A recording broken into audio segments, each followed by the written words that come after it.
Call the March meeting to order for Parks and Rec. Before we get started, I do want to say something about a member that we lost between February's meeting and March's, and that would be Dick Erickson. Dick has been a longtime supporter of Parks and Rec. I had the distinct honor and pleasure of knowing Dick. I grew up in Bethlehem Lutheran Church, and that's where Dick was a member for over 40 years, and his wife Meredith. And really, I don't know how you would put into words the dedication that he had towards Parks and Rec. He and Meredith donated the easement that's now the trailhead of the Vasa. Dick, as ill as he was, made it to our February Parks and Rec Board meeting. I just don't think that there's any, I don't think words can really express the gratitude that I feel and the sorrow that I feel for Dick and his family. And with that, we have a consent agenda. I would entertain a motion for approval of the minutes from February 18th. So moved. Support. Second. Is there discussion? All those in favor, aye. I think in my copy, Marilyn's first name was missing under the presentation. Congratulations. She was receiving an award at that time. Right. So she was busy, but I want to make sure we recognize the right Zelensky. There's a lot of them. All right. All right. With that amendment, all those in favor of approval of the minutes, aye. Aye. Opposed, same. Motion carries. Next, additions, deletions, approval of the agenda. Do we have any additions, deletions?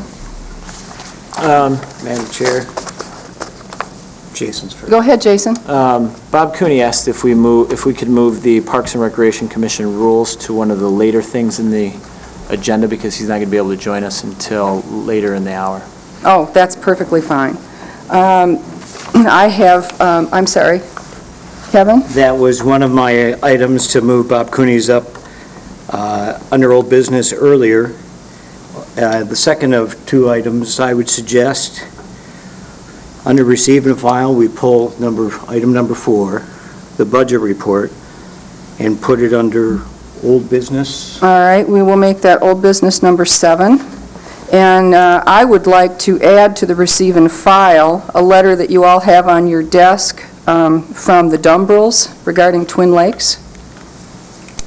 And that's new correspondence that I don't believe was in your packet. Okay. All righty. So I would entertain a motion for approval of the agenda. Madam Chair, I move to approve the agenda as corrected, as presented. Is there support? Support. There is support. All those in favor, aye. Aye. Opposed, same. Motion carries. Conflict of interest. Are there any conflict of interest anyone would like to declare? Hearing none. Moving on to public comment. This is our first opportunity at public comment. Please step forward and state your name and give your address.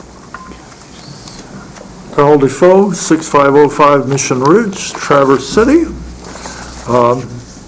I do not like the new pool ropes, and I thought initially there would be no problem. I also don't like the fact that the fast lane is now in the middle instead of at the end of the pool. And I've read Lutra's report twice, and I really didn't feel there would be that much of a problem, or maybe I didn't think much about it at the time. But now that I've been swimming and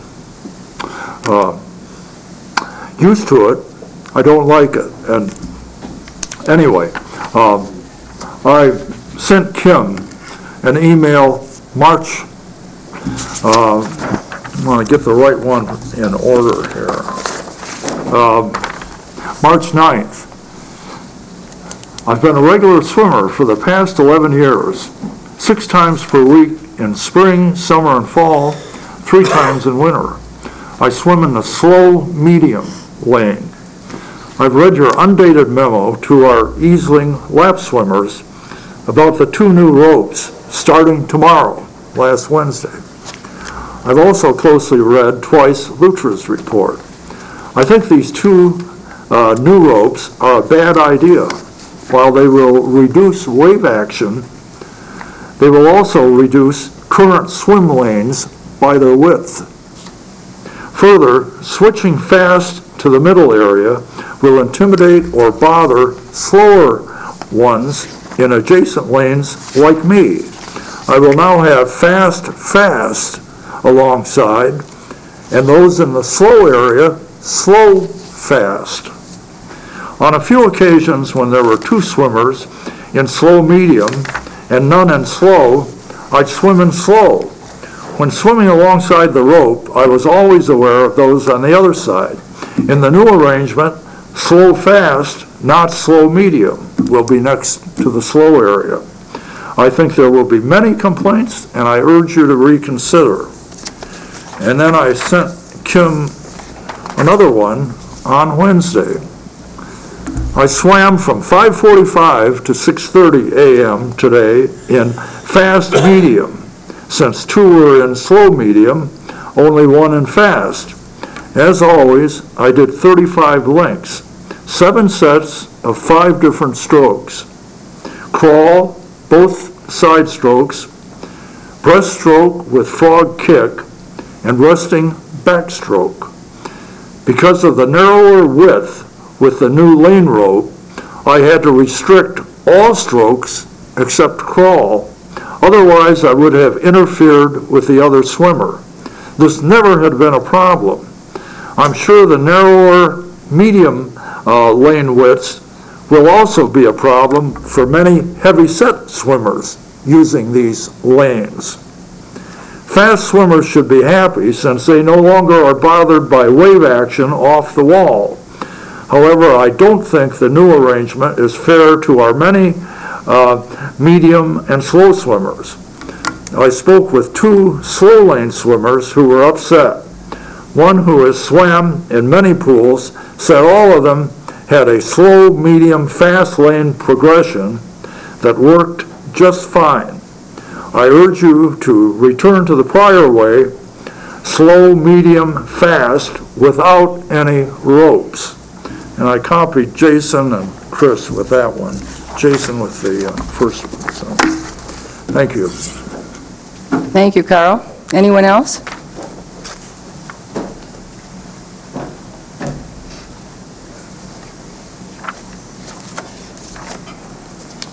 Please state your name and give your address. Greg Pash, 503 West 8th Street.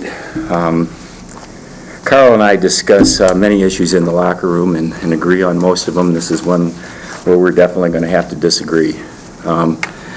One of the reasons it's important, okay, first, I swim competitively. I swim in USA Swimming.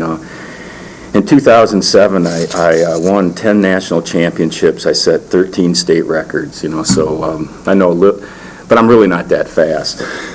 But comparatively, I am. One of the real problems is with this, the reason the fast swimmers go to the middle is because people like myself or Al or Sandy, my reach is like 6.5 feet. I can touch the lane markers. So it's really hard for us. We're big, and there's really a lot of turbulence along a wall. So turbulence is one thing, but the other thing is when you put a lot of fast swimmers in that lane, they move off the wall, and then they move into the center between the 2 lanes. So if you have a lane here and a lane here, we go down and we come back, and what happens when we're going down, we have to stay away from the wall because we're bigger. We can't swim butterfly in that lane, really. We can't swim backstroke.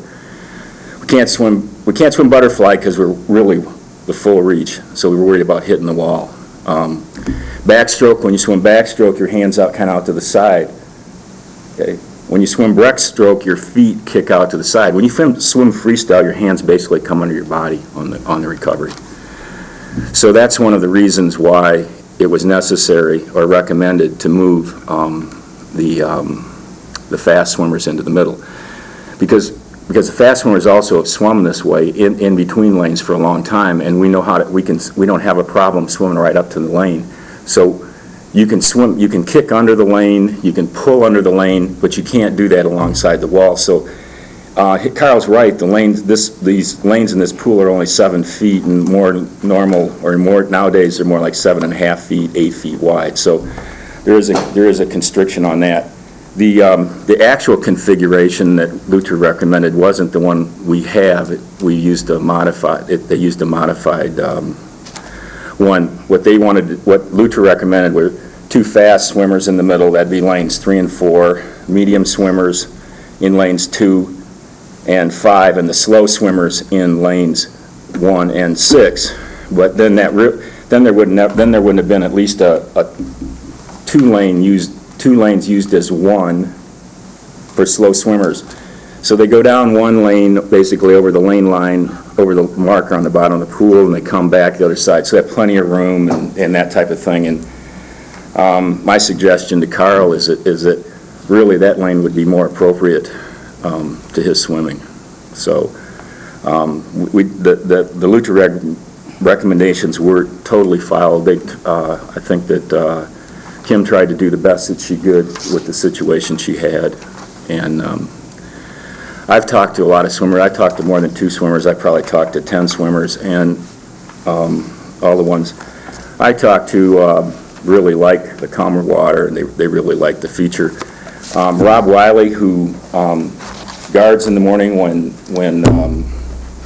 Carl swims, did a informal survey about 1.5 years ago or whatever, when we did have lanes in the pool at that time, and Rob told me that 29 out of 32 people liked the lane marker. So it doesn't matter what you do in life, you're not going to please everybody, and you have to think about what's rational and what's fair, and do the best you can. Thanks. Thank you. Anyone else? All right.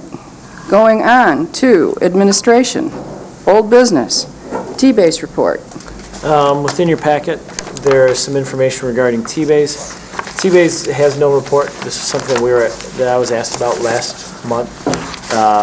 Since the beginning of the year, T-Base hasn't had any activity on the fields, so there's no news to report from T-Base in the Keystone Soccer Complex. They are working in conjunction with our facilities management department on purchasing fertilizer purchasing fertilizer in bulk and getting a better price by purchasing it with us. So you asked about this last month, and I'm reporting that they're working on acquiring supplies for the 2010 season. Jason, and this may be my fault, I may not have expressed myself clearly enough, and it does happen to me sometimes, but actually what I wasn't asking for was a T-Base report.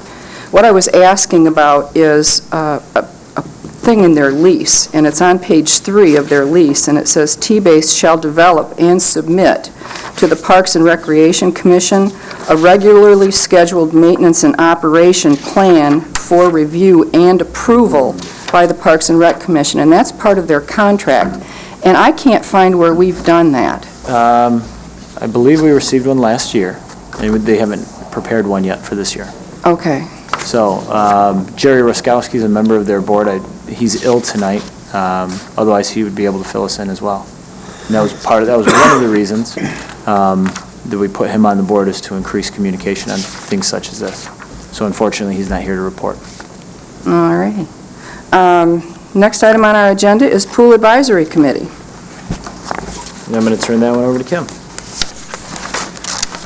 So in your packets, you've got 2 sheets that kind of give my outline for my proposal as to how the advisory committee would perform, and kind of gives an outline of what the structure of that committee would be and what the objectives of that committee would be.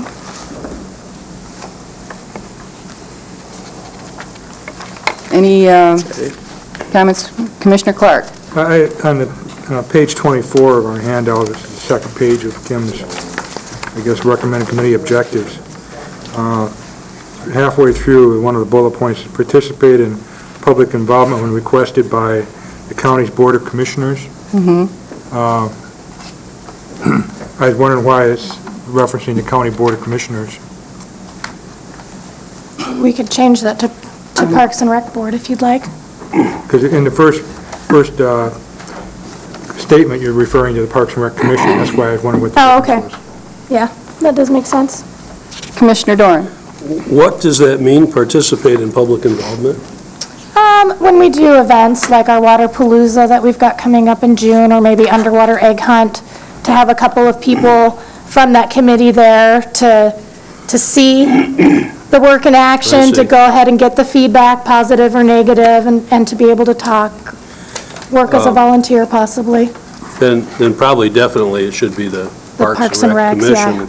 Maybe it would be clear to me, Kim, if you, instead of public involvement, you said something like pool activities or pool events or. Okay, I can do that as well. I also, I think this committee is the user public. The people on this committee is going to be the user public. So, I mean, we should get their input, and it's a really good idea to have this committee. But insofar as them holding public hearings, this last bullet point, forum for citizens to express their thoughts, I would suggest that be taken out. If there's going to be And encourage them to be at Right, this? because the Okay. public is going to get confused. I mean, if we're holding a public hearing and they're holding a Okay. public hearing, and it's just too much public hearing stuff to really deal with. My last comment is I don't think that this, unless this has been discussed before I came No. on the board, I think the commission should appoint the members and not the director.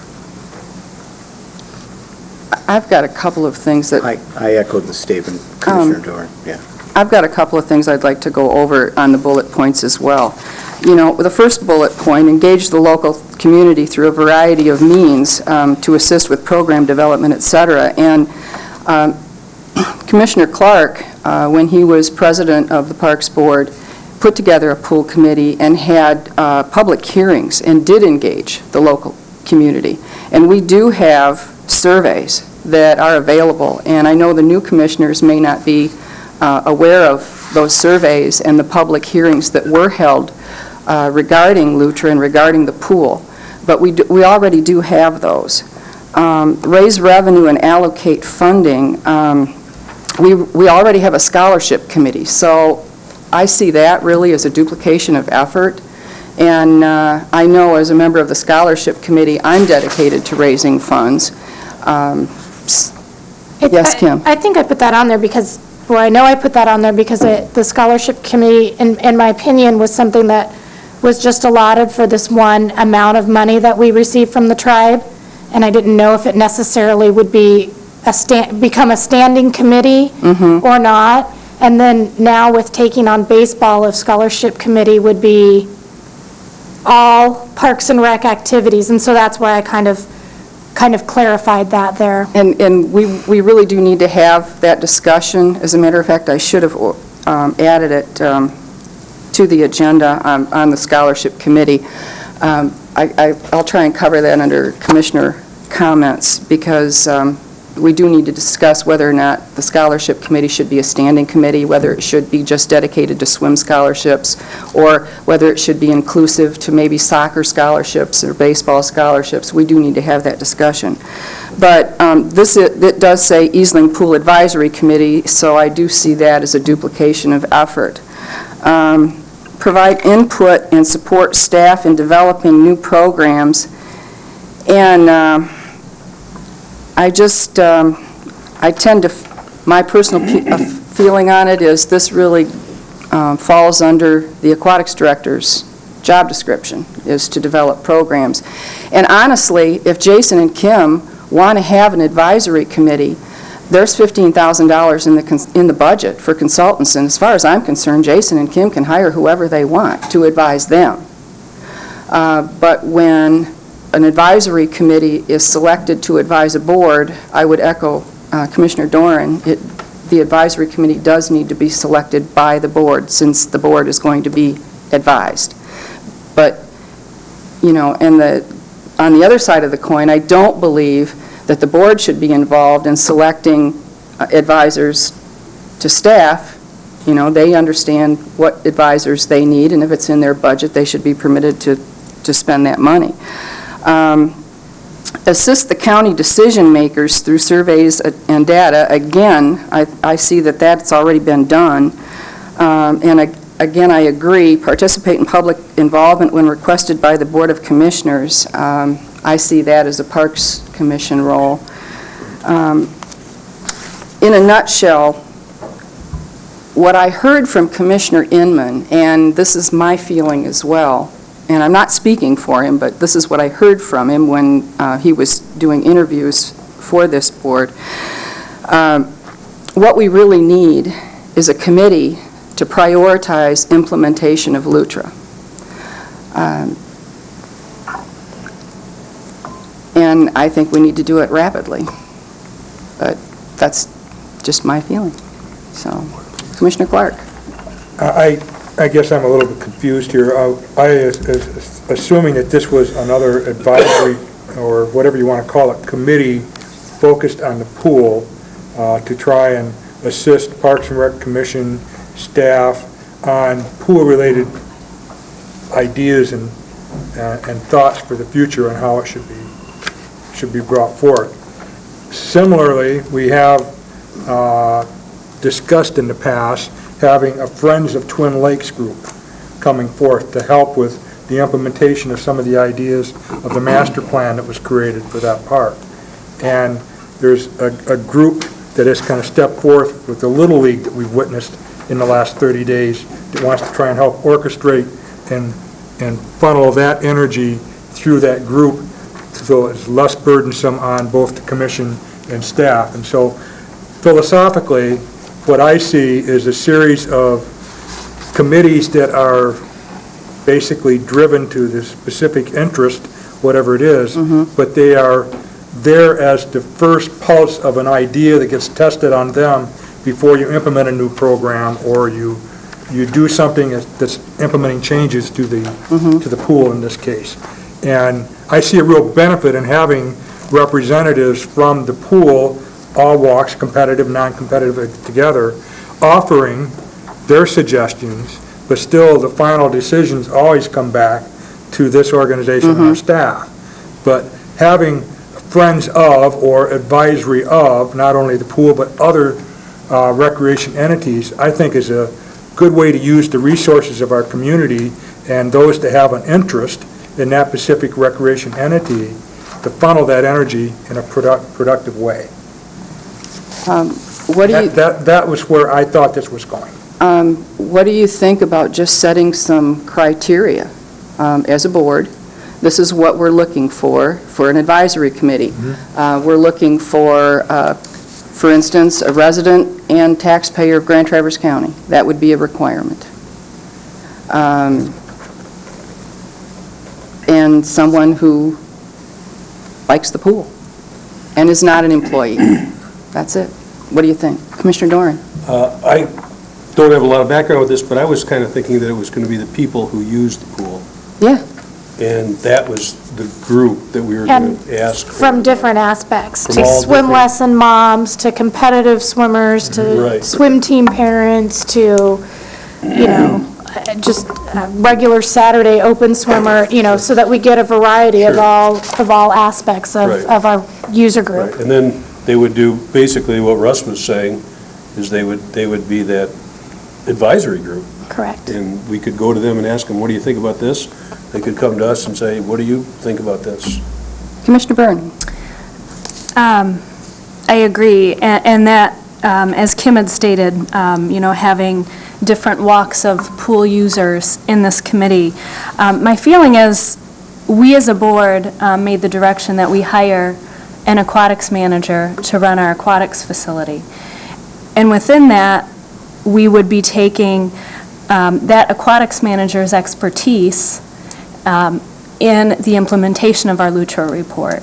So I guess I'm a little confused as to why we would have a committee to prioritize our LUTRA report when we've hired an aquatics manager. I also feel that our aquatics manager really has her finger on the pulse of the aquatic community in our pool, and and feel that some of that appointment should be left to our staff versus this board who does not necessarily have their finger on who's using the pool,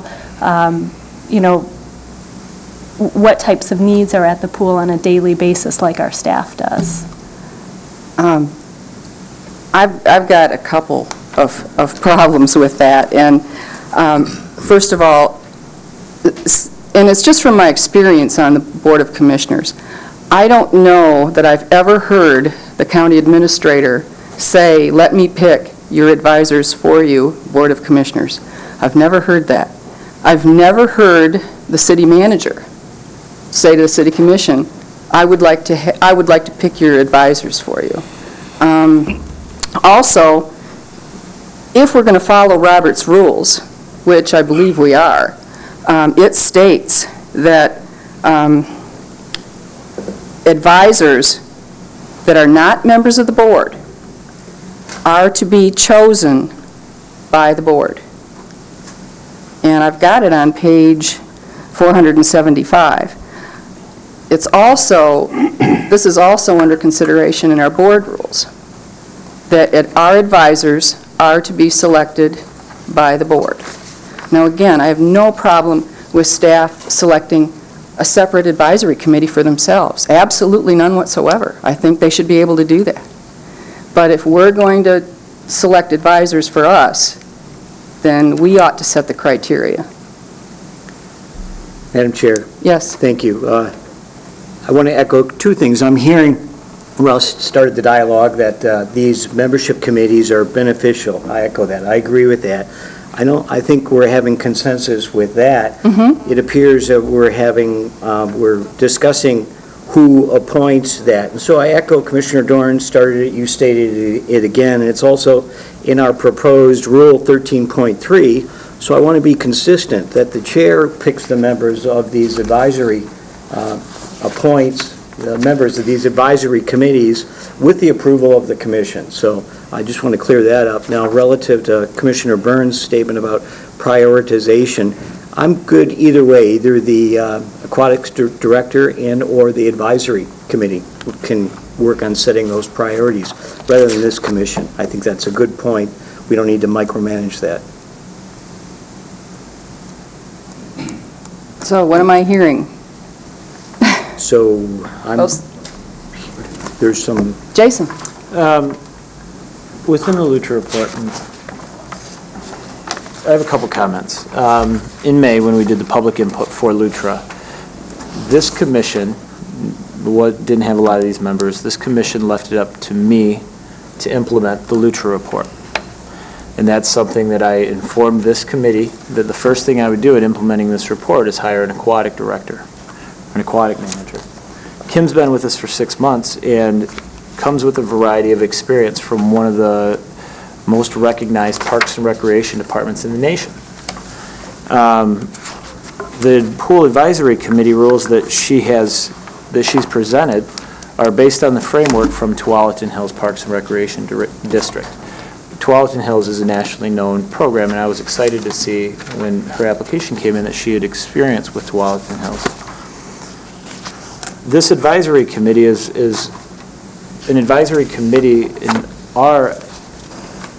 in our discussions, in our office, that this advisory committee is a sounding board for Kim to bounce ideas off. It provides a different perspective than what this board can give in giving input to Kim and I, and namely Kim in this situation. So this advisory committee is a group that she bounces ideas off of, and it should be representative of people that swim in the pool, different user groups that swim in this pool. And the best suited people to appoint to that, the best suited people to see a well-rounded mix of people that utilize our pool is the staff. So if these people are advising us, we should be able to choose those folks. And it's in our best interest, and you guys hire us to be impartial, that we get a good random sample. If the drive of this committee is to implement this Lutra report, maybe I misunderstood back in May when this commission asked me to implement the Lutra report. one of the things that you'll notice in your Lutra report that we received and filed, that 76% of the recommendations in Lutra are either implemented or in the process of being implemented. And considering that started in October, less than 6 months ago, that's a pretty impressive accomplishment. So I think we're accomplishing things efficiently. Jason, can, Chris, let me finish, please. well, So I guess we need clearer direction from this commission to know what you guys expect of this advisory board. If it's an advisory board to Kim and I, Jason, then we need to know that. let me bring the discussion back. First of all, does this Parks Board want an advisory commission, an advisory committee? That's the first question we have to answer. So, I mean, because if we don't want one, then we can just move on. So, do we want one or don't we want one? I do. This committee rules drafted appear to have 3 modifications. I'm prepared to put forth a motion with those 3 modifications. That's my vote.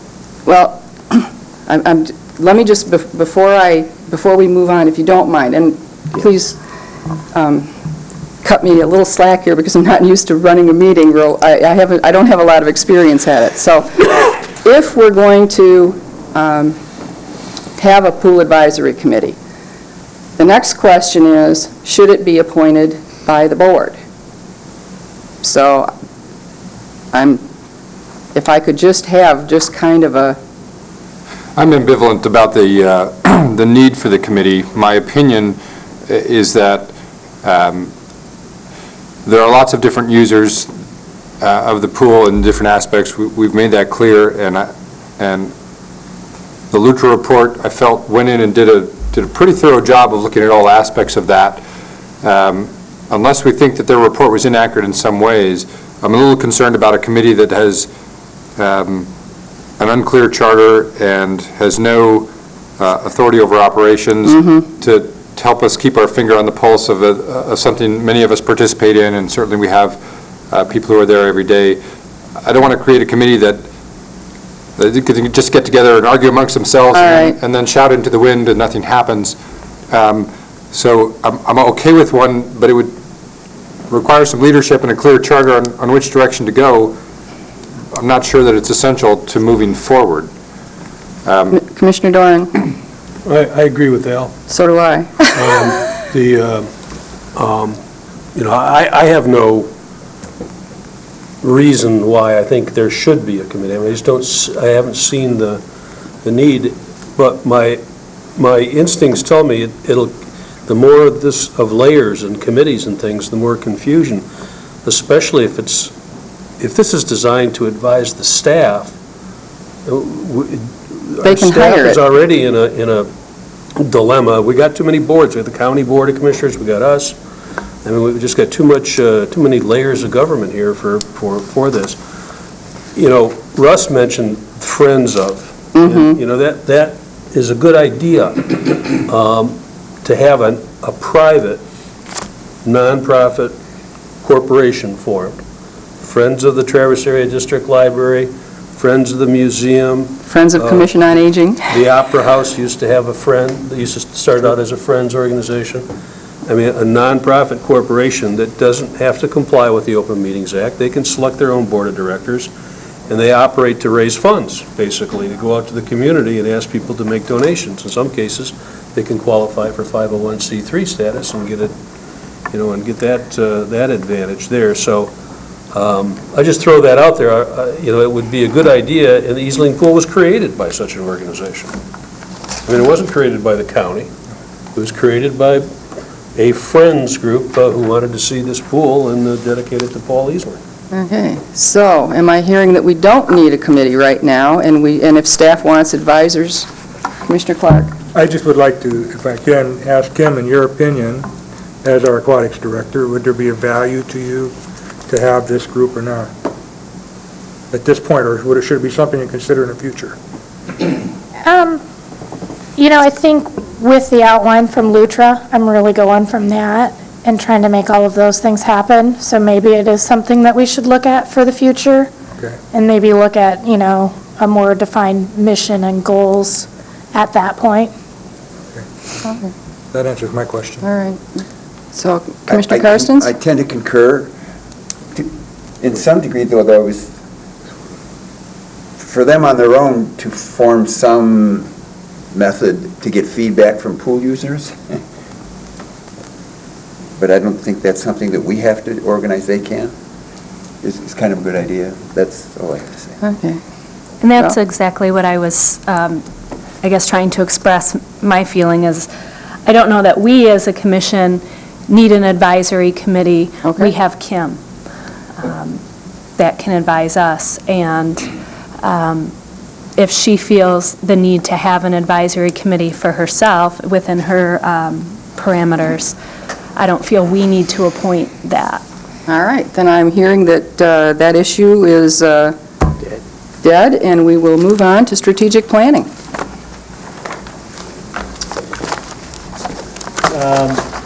At our last Parks and Rec Commission meeting in February, I brought an idea based on a recommendation from Paula Segal that I put together a draft strategic plan, in that Paula will contact Commissioner Max Bauer and our new commissioners who haven't been part of the strategic planning process thus far, and explain to them and get their input about the strategic direction of our commission. I've met with Paula, and she's eager to get started, and she may have already contacted some of you guys. Okay, anticipate a call from Paula Segal in the next few days, I would imagine, and I'll get with her. I'll send her an email tomorrow. But what we're shooting for, she's given me quite a few resources and a good skeleton to work from for creating a draft strategic plan for you guys to discuss. And through her conversations with each of the new commissioners, through the information we've already received from our previous commissioners, and through conversations with you, Chris, or Commissioner Max Bauer, she's going to help flesh out that draft document. And then that will come to this commission, and I'm anticipating a meeting at the end of April to discuss the strategic plan and possibly wrap it up in a half-day session on a Saturday. Jason, I really do believe that your job is to create and write a strategic plan. That is an executive's job. But my question to you is, how can you write a plan without knowing what your objectives are? And that's a board's job. And I'm going to give, I guess, the public my opinion or an example. For instance, we direct Jason to drive to Miami. And that's our strategic objective. But we also give him executive limitations. We tell him, you have to be in Miami by May 8th. Your limitations are you cannot speed. You can't go over 55 miles an hour. You have a budget. You can't spend over $3 a gallon for gas. How he gets there by May 8th is up to him. He creates the plan. If he wants to drive to Miami through Denver, and he can still get there at $3, and not speeding by May 8th, that's up to him. But I don't see how any executive can create a plan without knowing the objectives. That having been said, I wrote a list, basically strategic objectives for Parks and Rec. And it's just what I would do by myself. This is not anything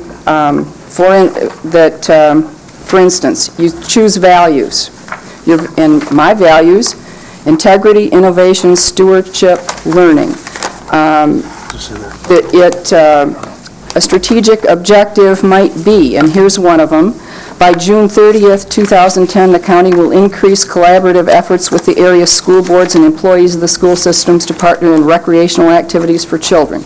That's a strategic... Chris, is this something that you've distributed to us? No, I'm going to do it right now. Oh, okay. And I don't want to really get into this conversation too heavily right now, but I'm just going to pass this out and ask the board to take a look at it, and then when we meet to discuss strategic objectives, so Jason can write his plan, and how he reaches those objectives, with executive limitations, is up to him.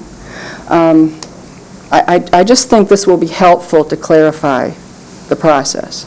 And I did write out the process. So please take a look at it, let me know what you think, and I'll just take one and please pass it down. Jason? Commissioners, we've got some communication difficulties here. At our last meeting, there was a motion by Doran, seconded by Byrne, to schedule a meeting for strategic planning. Prior to the meeting, Jones should put together his ideas of what the goals are for Parks and Recreation Department. This information should be to the Parks and Recreation Commissioners for their review prior to the strategic planning meeting. I'm giving you an update right now of the direction you gave me a month ago to put together this draft plan and give you a timeline of when I would be shooting for that. But the conversation that we just had is pushing me in a different direction, that you guys don't want me to do this, and you want me to wait until... I didn't say that, Jason. So I need some clarification from this board, and this is a common challenge, that I was directed to do something last month. I'm bringing that to you guys this month, and the conversation is going in a completely different direction. Commissioner Doran? I think, I appreciate Chris's written statement here. I'd like to try to formulate my own ideas and circulate them. I think that I'd like to hear everybody else's ideas, and I think this is, this process here is just we got to accelerate it, I think Jason should do exactly what he was talking about, get his ideas down, his goals, and distribute to them so we know going into the meeting what he says, and we know what Chris says. I hope to get something so you'll know what I'm thinking, subject to Yes. changing my mind when we have this discussion and we have this dialogue. But I'm frustrated, Jason, that this has taken so long. And, we're engaged in bad boardsmanship right now. We got no plan. We don't know where we're going. And that's okay as long as we have some reasonable time frame, but when is all this going to happen? I've been asking for a quick strategic plan that's accurate for 2 years now. Okay, And when's it going to happen? You guys, it should happen at the end of April. According to the plan that I mentioned, Paula Segalas said, put together a draft plan. I'm taking the information that we've accrued over the past year. She's going to get information and input from the new commissioners. Why can't we set a meeting date right now or Let's. tomorrow? Because we were going to use Paula, correct? We're going That to was have my Paula understanding. Segala continue Paula facilitating. Paula will either show up or she won't be there, but I think we got to set a meeting date. Our schedules are difficult to accommodate, and I appreciate all your effort on this, but I'm just frustrated with the length of time that this is taking. You and I are in agreement. I'm just as frustrated. Well, shall we get our calendars out? I got mine. Bring mine.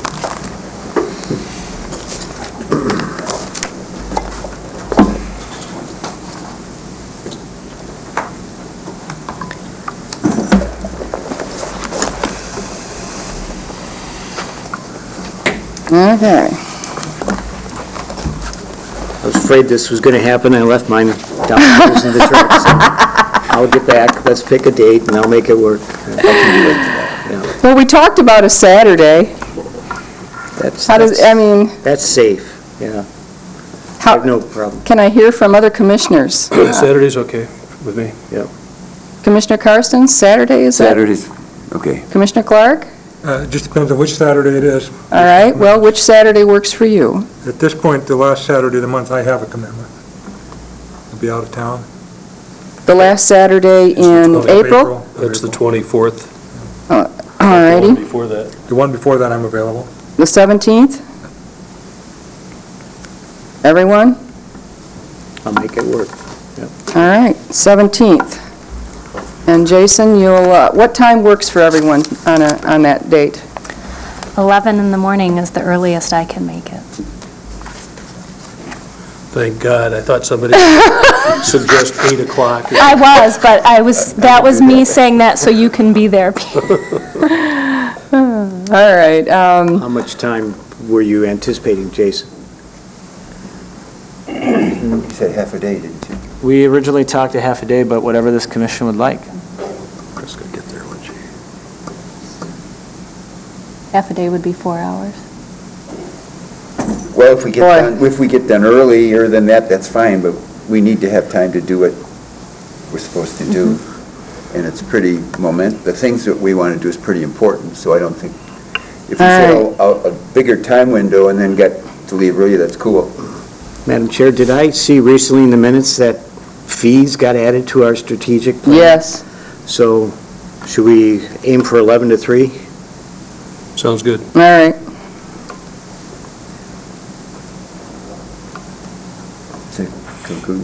Okay. Moving on. Presentation time limit.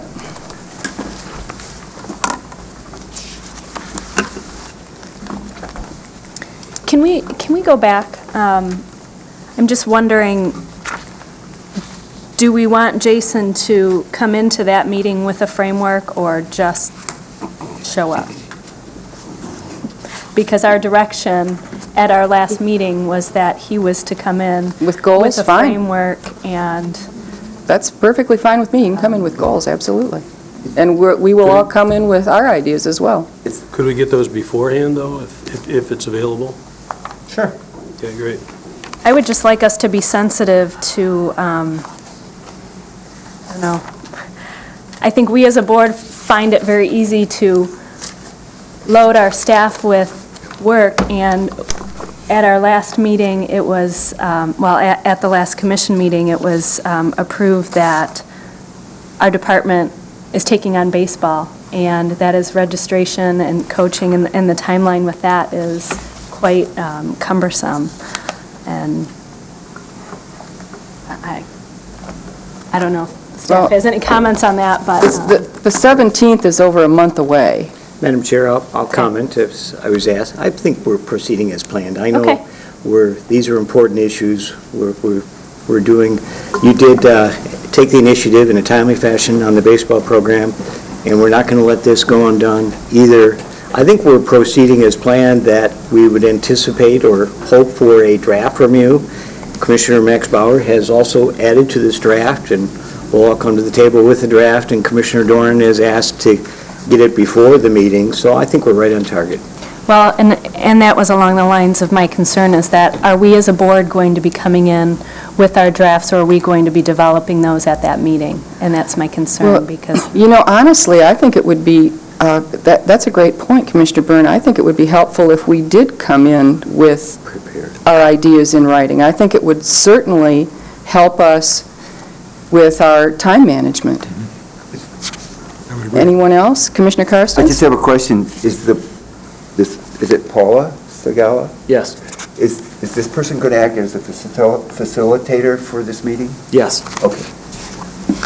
So, But if she's not there, we can get another facilitator, or one of us can facilitate. All right? So am I hearing that we're going to write our ideas out and come prepared at the meeting? Yes. Okay. Moving on, presentation time limit. That's on page 26. At our January meeting, we were asked to come up with some guidelines for special presentations in order, as a housekeeping effort, to streamline things. I presented some language that is taken directly from the Board of Commissioners, and it reads, special presentations made by persons invited by the board to provide information on a specific item shall be limited to 10 minutes, exclusive of questions. The board shall limit its questions to 5 minutes. The chairperson may, at his or her discretion, extend the amount of time for the presentation, the questions, or both. This is a reasonable policy. It's my recommendation that this board adopt that same policy. You know, I think that this ought to be in our board rules if we're going to adopt it, and this, we could save this for when Mr. Cooney gets here. That was kind of a question. Yeah, it seemed actually to be in those board rules that were sent out a day or two ago. Yeah, I think it's section 6.3.2.4. It has got the 10 minutes in there. All right, well, address that when Mr. Cooney gets here.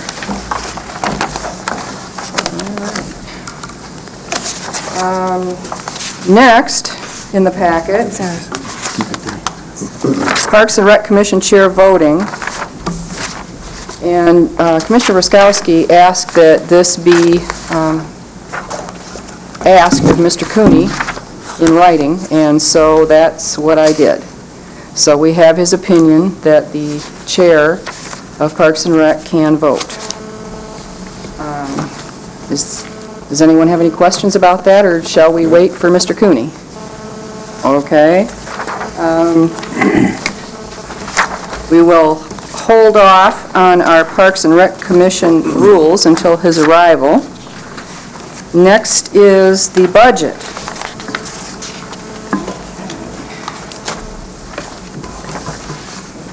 All right.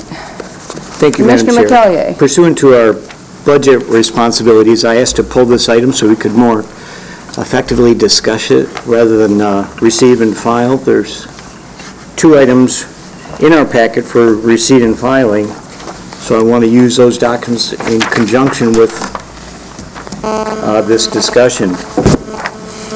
I prepared the two handouts relative to this discussion because it appeared staff needed further guidance on what kind of format this might take.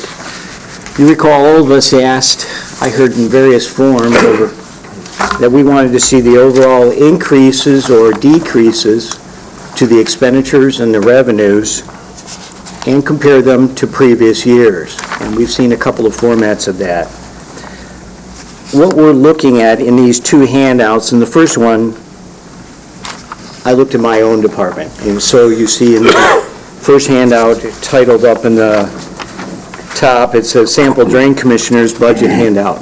The one I'm referring to, I just quickly took a quick glance at my own department of the Drain Commissioner's budget, and this shows specific line item details in total 2010 budgeted revenue and expenditures compared to the actual 2009 numbers.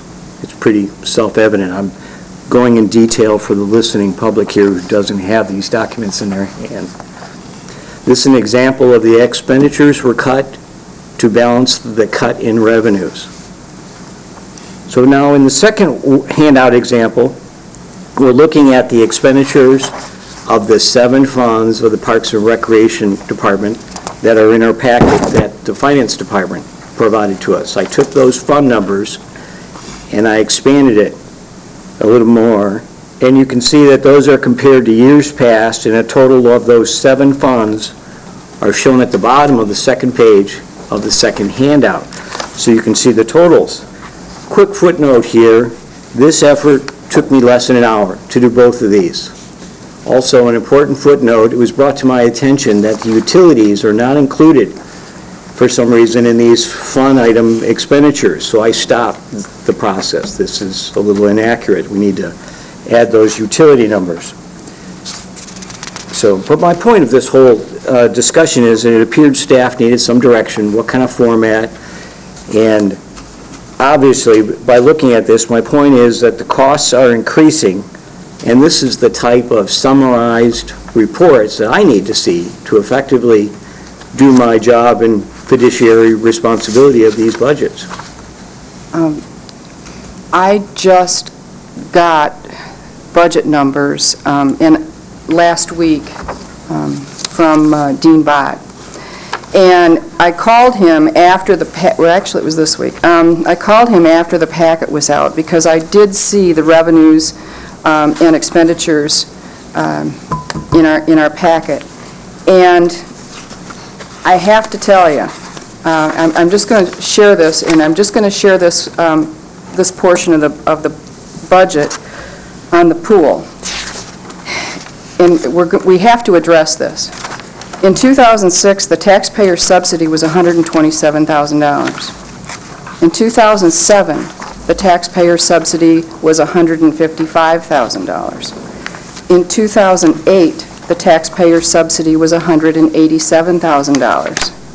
And I just got the number from Dean Bott. The taxpayer subsidy in 2009 was $244,000. We increased our taxpayer subsidy within the last year, 2008 to 2009, by 30%. Now the revenue for the pool. The revenue in 2006 was $253,000. The revenue in 2007 was $240,000. The revenue in 2008 was $234,000. And the revenue in 2009 was $188,000. It decreased by 19.8%. In just a second, I've got two more numbers for yep. you. Now, when you take a look at where we are year-to-date in 2010 versus 2008, we are continuing the downward spiral in revenues, because in that revenue number, while you see that it shows revenue increased by $4,375, it did not. $7,500 of that is a grant that fortunately we received from the tribe. That's not revenue. It hasn't been spent yet. And the expenditures continue to rise. Folks, we've got to have numbers. We have a fiduciary responsibility. We have to have numbers. We have to know what we're spending, what our expenses are, and what our revenue is. Jason, when I took a look at your the membership list that you gave Commissioner Hooper, I backed out the just as Lutra did. I backed out the exercise. And because exercise are not counted as members. I backed out the sauna passes. Those are not memberships. Revenue, according to Lutra in 2008 for memberships was $34,000. And please remember, Dave Rowland was in the top 5% of his graduating class at Harvard. He has an MBA. He is one of the few people in the country that manages aquatics facilities effectively. He knows what he's doing. So I backed out those numbers, and the revenue went from $34,000 down to $20,000 for memberships. We have to address this. If we don't, I want the county to have, if we don't manage this effectively, the county board's deficit from, I shouldn't say deficit, the money that we spent from fund balance last year was $430,000. $244 was the pool. And the county board this year is going to be spending $1 million. They project $1 million out of fund balance. We can't keep this up. So we have to have numbers. And the question is, how best, what do we need to see to look at? And I'm not saying, I'm just using the pool as an example.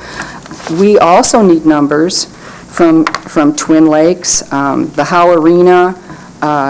We know what we get from ICE, but we need to also look at Howe Arena, what we're receiving for shows. We need to watch our budget. We have to know where our revenue is and where our expenditures are. Commissioner Brown. Question on these numbers. Sure. We did, the $20,000 that we paid Lutra to come in and do their report, is that part of the budget of the pool, or is that a separate line item? No, it was in the pool budget. Okay, and that was out of 2009? And Jason, you can correct me if I'm wrong on that one, but I'm pretty sure that contract fee came out of the pool budget, did it not? It did. Okay, so $20,000 of this 244 was from A consultant. Lutra, the Yeah. cost that we paid to Lutra.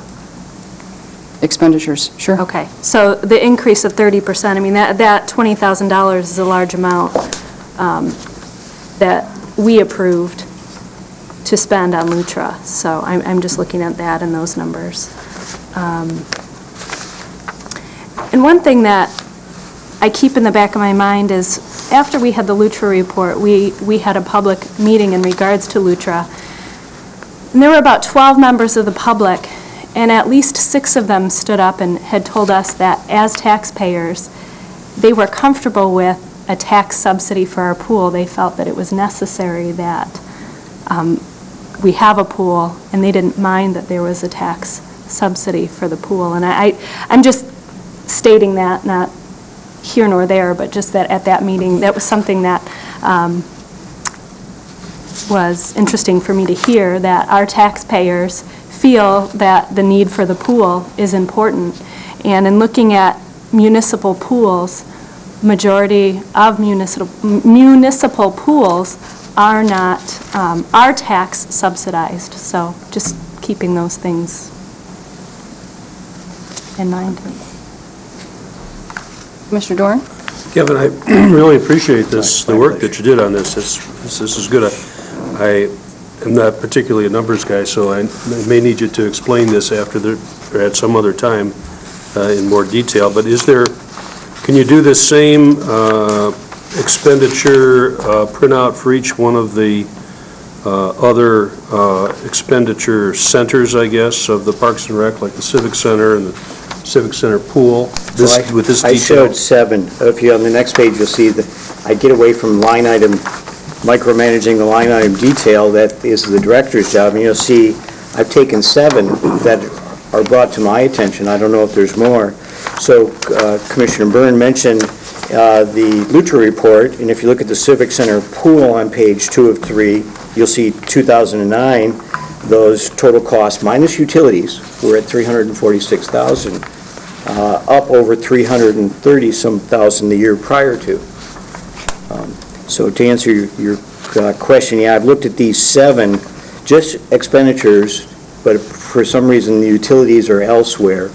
So I don't want to, I know, that the staff is burdened with a lot of these documents. I want to make it simple. This took a half hour of cutting and pasting, and my goal is just to give guidance to staff about what kind of format might be beneficial if fellow commissioners are seeing the benefit of this format. Wouldn't this come out of the treasurer's office? All department heads have access, as I showed you in the Drain Commissioner's budget, to what's called an AS400, which is a DOS-based, slightly archaic system, hard to kick out reports.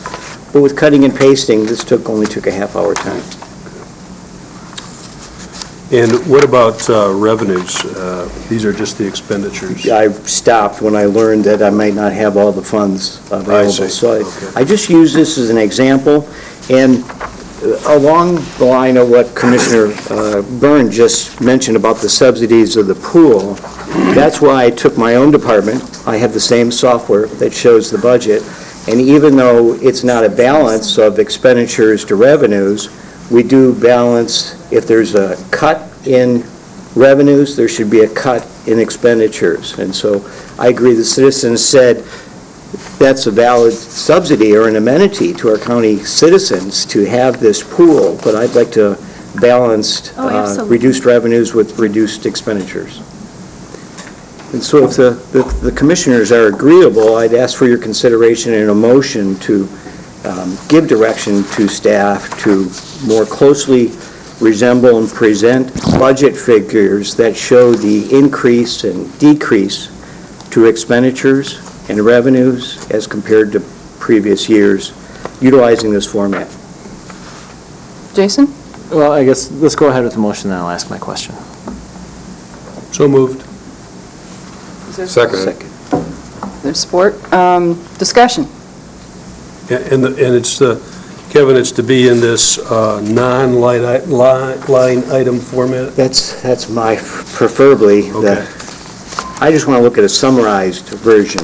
Good. Kevin, thank you very much for doing this. My pleasure. And Jason, I can email this format, although I think if you go to an Excel spreadsheet, it'll be cleaner for you. I can help you with that. Great.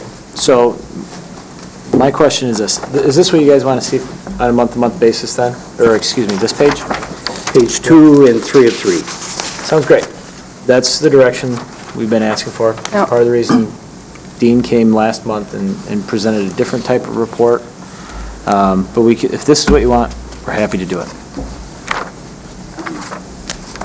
The one thing that I really would like broken out, and Kevin, you can help me with this, is the I don't know what it's called, temporary part-time labor, because that really is the main, as I see it, the main expense for the pool. And on that particular, under that particular cost center. And I do know that the electric and gas, the utilities, is in the facilities budget, but it's broken out, and it separates. It says it's Civic Center pool, so that can be gotten. But I really do want to see labor in there. You bring up a good point. Let me just clarify for Commissioners' consideration. So you see the detail in line items that can be requested and presented if necessary, just like you're requesting. But, you know, I guess that this is a learning process for us, so, you know, anyway, we have a motion on the floor. Further discussion? All those in favor, aye. Aye. Opposed, same. Motion carries. New business, baseball program scholarship discussion. Do we need to back I'm up sorry? to Mr. Cooney's presentation? I didn't see him. Oh, Bob, I didn't see you back there, I'm sorry. Please. We'll take a look at our board rules now. Please, come on up. Thank you. Bob Cooney, Deputy Civil Counsel for the county. And we've had a lot of discussion about Resolution 42-77, which created the Parks and Recreation Commission at the board level. There's a committee that was formed to rewrite that resolution, and I was tasked with coming up with some baseline document for that committee to look at, as well as coming up with rules and regulations that would indicate how the county wishes this commission to carry out the policies and procedures that the Board of Commissioners envisions this commission exercising, and what authorities this commission should have. In addition to that, the document I think you probably have in front of you is a set of bylaws that was considered at a committee meeting earlier this week, and this is a draft version. I don't know if it's ready to be voted upon. There was one meeting that I know of, or two meetings, of a committee to discuss those. And if there are any questions, I guess, about those bylaws, I could give you just a real brief overview, and that is that we essentially took a copy of the rules of procedure for the Board of Commissioners, adapted those for the Parks Commission. There are, I guess, I guess you've got the rules in front of you, and it might be more helpful to just answer any questions that you might have about those rules at this time. Commissioner Doran. I think you did a heck of a job. These are really comprehensive and cover the whole waterfront. So I don't know about the other commissioners, but if everybody's comfortable adopting these today, I am. I'll make a motion later on, but I want to know if everybody's comfortable at this point. Commissioner Karstens? No? All right. I have nothing to say. Okay, Commissioner McHale. Madam Chair, I echo Commissioner Doran's comments. These appear good to go. I've got a couple of very minor changes to consider on page number 4. Very, very minor. I wonder, under 5.3.1, consent calendar, define, last sentence should, let me start from the very last sentence. If you look at that paragraph, it says the director, should the president also be included? Director and president considers appropriate? Or is it just, what's the mechanism? That was just a question I had, whether or not that can be added or... Well, under agenda, I know that we have both the director and the board president agreeing upon an agenda. And I guess I think just as a practical matter, the way that the agenda is finally put together by the Board of Commissioners, is done by the administration office, and so I'm not sure whether it practically makes sense to have the board president involved in all of those detailed discussions about, well, what's going to go under consent calendar, what's going to be part of, in some other part of the agenda. I think that said, So you could do it either way. But Okay. it may be putting the president in a position where they are maybe taking time to get involved in details that the point of the consent calendar obviously is to take routine matters off the regular agenda, put them on a consent calendar, and so the assumption is that the director is going to know what you consider routine. We've spelled out a couple of the things here, minutes, reports of committees, but you may want to add to that list, or it might make sense to have the president involved in that decision. I don't think, it doesn't matter to me one way or the other, and I don't know if it'll matter to the person who sits as president next time either, so.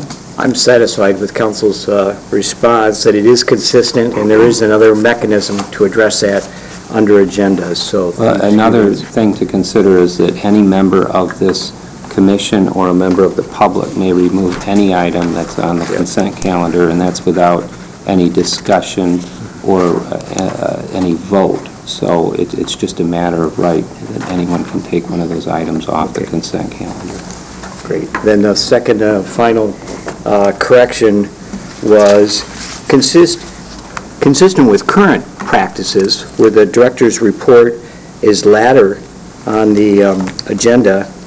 So that's the only change. I'd like to move director's report as item I and move up all the other items. On page 4, section 5.4, director's report is removed from F. Everything else moves up, and director's report becomes the new I. Okay, so you want the director's report after old business and after new business? Correct, and before the second public comment. Okay. Consistent with our current agenda, which has been working well. Okay. Does anyone have a problem with that? Anyone else? Commissioner Larson?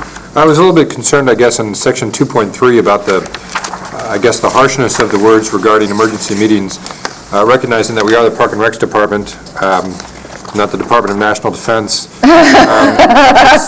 It seemed that we're talking about if the delay would threaten severe and imminent danger to the health, safety, and welfare of the public.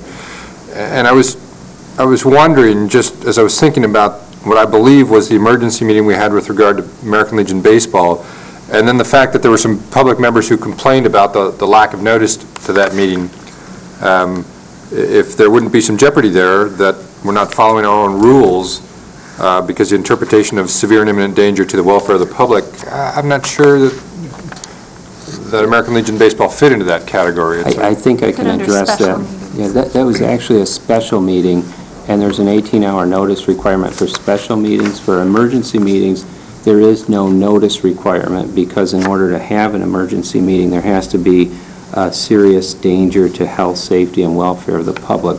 That's language that's taken directly from the Open Meetings Act, and the reason I put it in there, because I had the same concern when I was looking at it. Well, what issue in parks is going to concern the health, safety, and welfare of the public? And what I thought of is the possibility of there's some facility that needs to be repaired because someone got hurt, and now we want to take immediate action to make sure it gets fixed. And so I threw it in there. If it seems like that's something the Parks and Recreation Commission would just never do, then maybe you don't want to go there. I know that last month we had the concern about, well, how do we call a special meeting? And the board rules didn't address that situation. And so I thought, well, maybe just in the case that something like that comes up. I agree with your interpretation. I'm sorry, I apologize I got my terminology mixed up on the baseball meeting. Commissioner Doran? Bob, I think when you said just now that the special meeting requires 18 hours notice, you were talking about under the Open Meetings Act. But under your proposed or draft rules, there's a 3-day notice, right? That's For a right. special meeting. That's right, and that was decided at the committee meeting to make that 3 days rather than the minimum standard under open meetings, which is 18 hours. Is there a reason that's not written out on this? Is that everything at like time of regular meetings, but special meetings, it doesn't have that information on here for the commissioners to see? I'm assuming it is here somewhere, but 261. I see it under special meetings, it talks about... Oh, I see, it was on the back of the page. Sorry. All right. I just, sorry, didn't read. I Got it. could have overlooked something. Oh, it's in there. Well, if everyone is pleased with the board rules, I would entertain a motion. I will move that the board rules as presented be adopted and referred to the County Board of Commissioners for their approval and to be effective if and when the county board approves it. With the change Yes. that Commissioner Yeah. McCallier Right. requested. I second the motion. All right, we have a motion and support. Discussion. All those in favor, aye. Aye. Opposed, same. Motion carries. We have proposed board rules. Thank you so much, Bob. Sure, thank you. Really an outstanding job.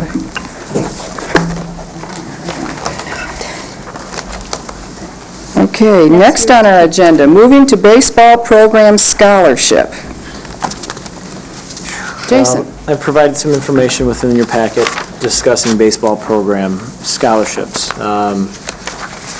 When this board decided for us to take on a baseball program, there was several concerns from citizens, several concerns from American Legion members that our commission provides scholarships to players that may not otherwise be able to play baseball due to financial hardship, and take into consideration folks or kids that lived outside of the county as well. That is a standard practice for most parks and recreation departments that offer youth sports, and it's something I would like to move forward with. Past practice has indicated that the free and reduced meal program through local school districts is a very good indicator of whether or not a family or a household is low income. And what I'd like to do is institute a scholarship program following the guidelines of free and reduced meals. In the event that someone wanted to utilize a scholarship, they would come to us, and we have it listed right on the flyer for baseball. If you'd like scholarship information, please contact Jason Jones. And with approval of this scholarship terminology and a motion, what I would do in that case, if Joe Smith called and he said, hey, I'd like my son to be able to play baseball, I'd like to have a scholarship for my son, I would, and if he mentioned that, say, to Marilyn over the phone, Marilyn would then put him in touch with me directly in an effort to minimize the number of people that know this person's personal finances. And I would ask them, are they participants in the free and reduced meal program? And that's information that is private. It's information that I can't ask the school for. But if someone would like to move forward with a scholarship, it's something they could divulge to me if they chose to. If, for instance, Joe Smith, in the instance Joe Smith was involved in the free and reduced meal program, at that point, if it was a free lunch, I would give him a scholarship for the full amount of the baseball program. If it were a reduced meal, I would give him a 50% scholarship for this program. And it would be based on the qualifications that I've given you in your packet in moving forward with that. So, and then at that point, I would tell Marilyn, or I would register Joe Smith's child as a scholarship student, or a scholarship participant. So that's kind of how I would like to move forward with the scholarship program, and that's the process that we will follow. It's an issue that I don't feel needs to come to this commission to know each and every person that applies for a scholarship. It's something that should stay in our office. Furthermore, the funding for scholarships is interesting. I anticipate we're going to have approximately $7,800 revenue for baseball this season. based on user fees and our projections from last year and previous years' participation levels. I've also recently spoke with American Legion, and they may be interested in putting together a scholarship program where they donate some money or put together their own program to subsidize subsidize participants for our baseball program. And that's something I need to explore more, but for our discussion here this evening, the funding for these scholarships would come out of the revenues that we take in from this program. So $7,800 revenue, if we took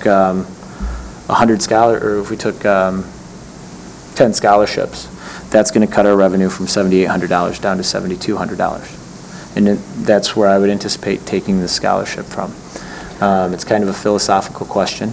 Do we want to minimize our revenue in order to provide more opportunities for our youth? And do we want to provide those opportunities through baseball? So it's kind of a bigger question, and it's something that I would hope we would discuss in our strategic plan. But in lieu of a strategic plan, I'm asking that this board provide some direction regarding, first and foremost, the process, which is a standard practice for a Parks and Recreation Department, as well as some idea in regards to the amount of scholarship to give out. Would this commission like to see me give out a scholarship to every student or to every person that comes to us? I want to just take this real quick opportunity to talk about scholarship committees, because it fits in here. I did talk to Jen Ritter. She is the other person besides Commissioner Byrne and myself that sits on the swim scholarship committee. Because you all may recall Commissioner Ruskowski said that, perhaps the scholarship committee could, add in baseball or, explore other avenues, for other sports.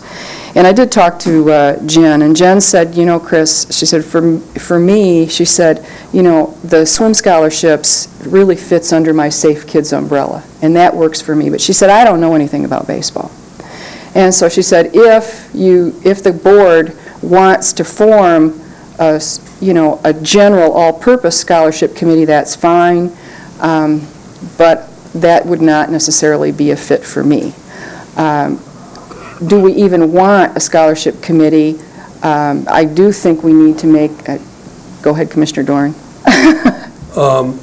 I like this. This is great. I think it's easy, it's cut and dry, and I don't see the need for a committee. Fine. Committees are there when I think they've got to exercise some kind of a, multiple choice thing. This is true or false.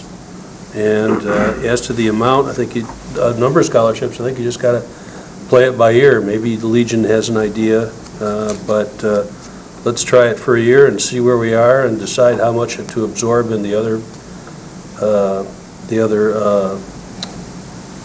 the charges, the entrance fee, and how much to try to get from other sources. And Commissioner Byrne, I do apologize. You had indicated you wanted to speak, and I called on Commissioner Doran first. Anything you'd like to add? Well, I just wanted to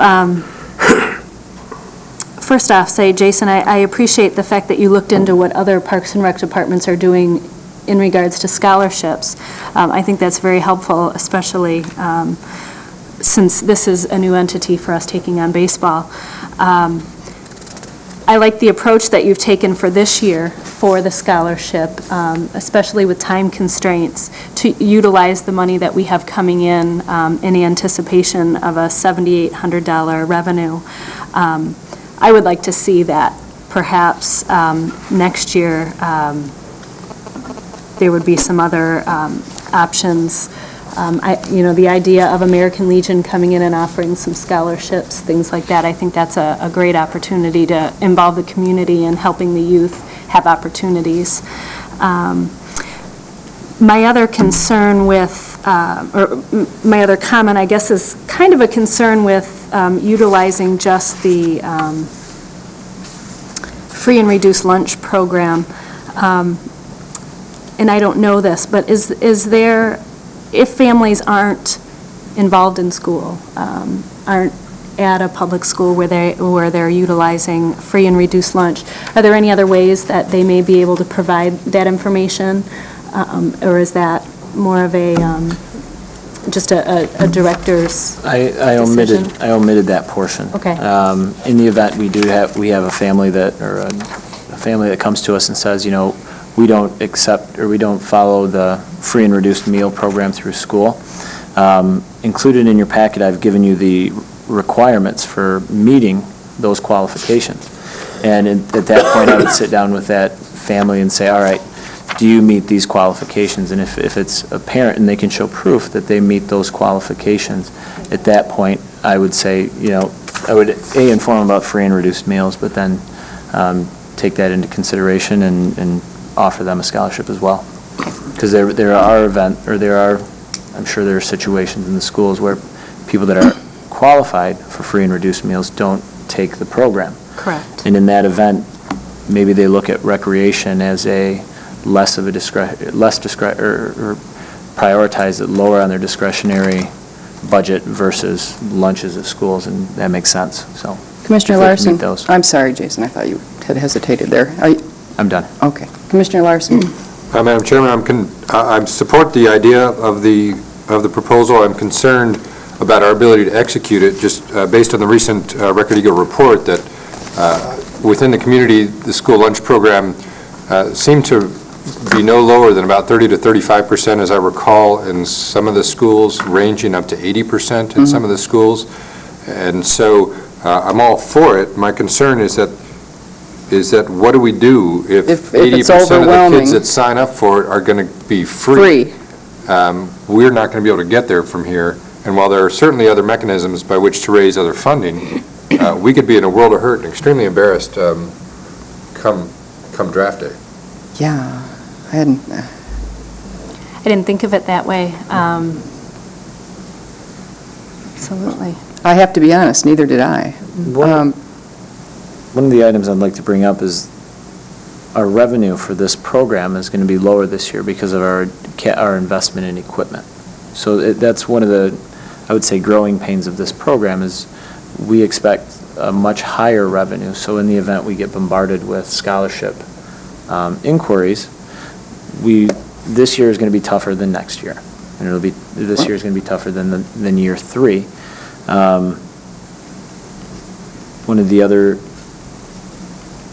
One of the other issues to take into consideration is I'll just leave it at that.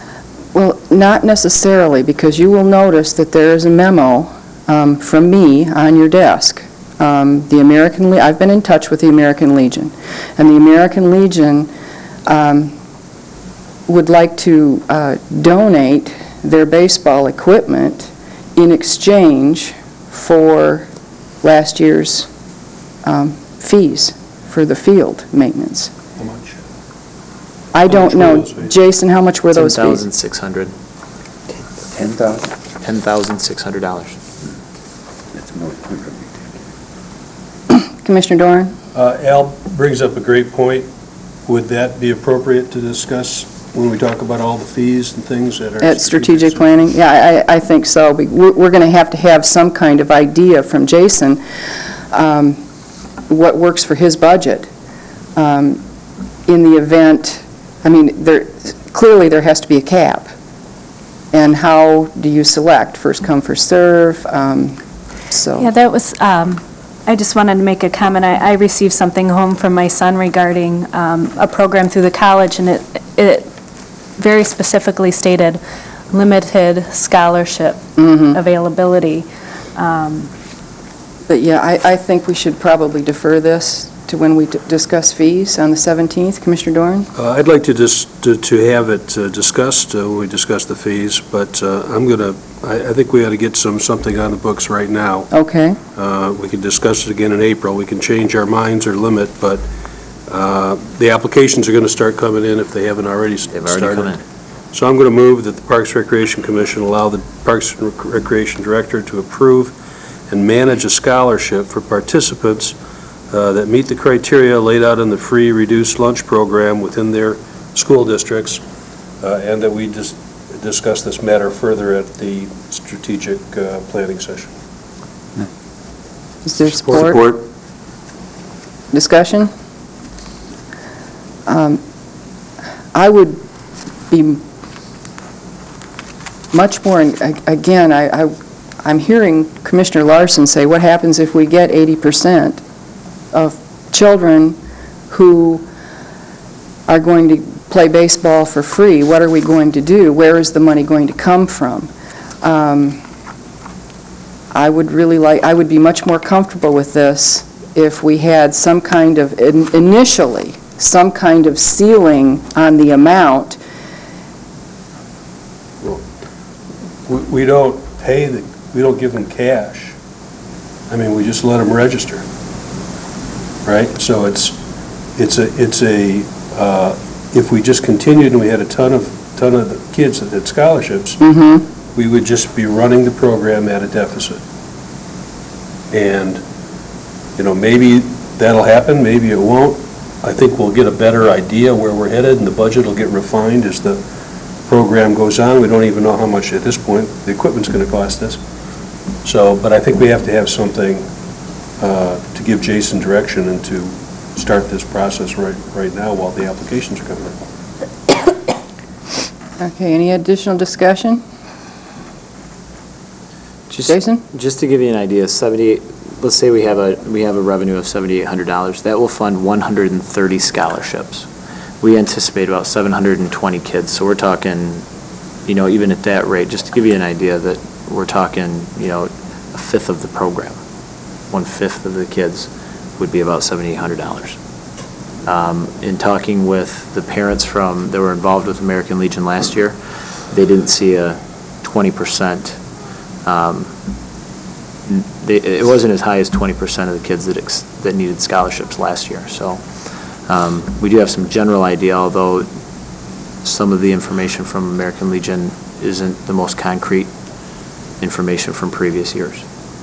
Jason, I've got a question for you. Do you have room in your budget to absorb this? I mean, if the amount is higher than the $7,800, do you have money in your budget to be able to cover the costs A budget, of scholarships? my budget's my plan, and what I'm saying is the revenue that I see in that plan is a revenue of $7,800. So what I'm asking of this commission is, and I'm making you aware that if we give out scholarships in this manner, that it's going to cut into that $7,800 revenue. I'm giving you the bottom line of $7,800, so that's where it would be absorbed, is in that $7,800. Okay, but my question to you is, if it's more than $7,800, well, all right, never mind. Okay. I'll just weigh in here, Madam Chair, if I may, that, when we started the program with the American Legion, we wanted the everyone plays ball concept. So I think this follows that closely. I'm also concerned about a safety net, so I wondered about doing it for one trial year or tabling the motion, but I see the timing is of the essence. We don't meet till April 17th in strategic planning to discuss this, so maybe, and then the final question was, does Leelanau or adjacent counties have any free lunch programs?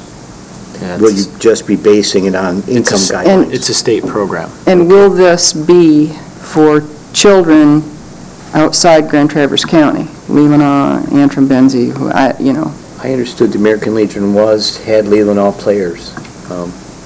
That's what they stated at one of our meetings, is that they had them they had players from Kalkaska, and would we be willing? And are we going to provide scholarships for Grand Traverse County residents or all? It seems, my impression is that these other counties are going to be paying into this fund as well as they register, the ones who can afford it. Yeah, They would. all registration fees will go into this fund. So in some degree, Point. that might make it more palatable. Okay. Commissioner Taylor, did you want to add anything? How much money did we have budgeted for the equipment?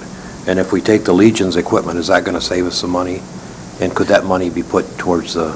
It will save us some money, absolutely, but I've got some examples of the American Legion equipment versus new equipment. Okay. And that's our next item on the agenda, and I think you'll see a vast difference between what we would be buying from American Legion and what we would be buying if we bought new. One of the things that I will... Is it a case where we can pick and choose? It's something I'm going to have to negotiate with American Legion. Okay, we have a motion on the floor. Any further discussion? Madam Chairman, might it be appropriate to table this motion until we can hear the budget about American Legion? Table this motion until we hear the budget of American Legion equipment?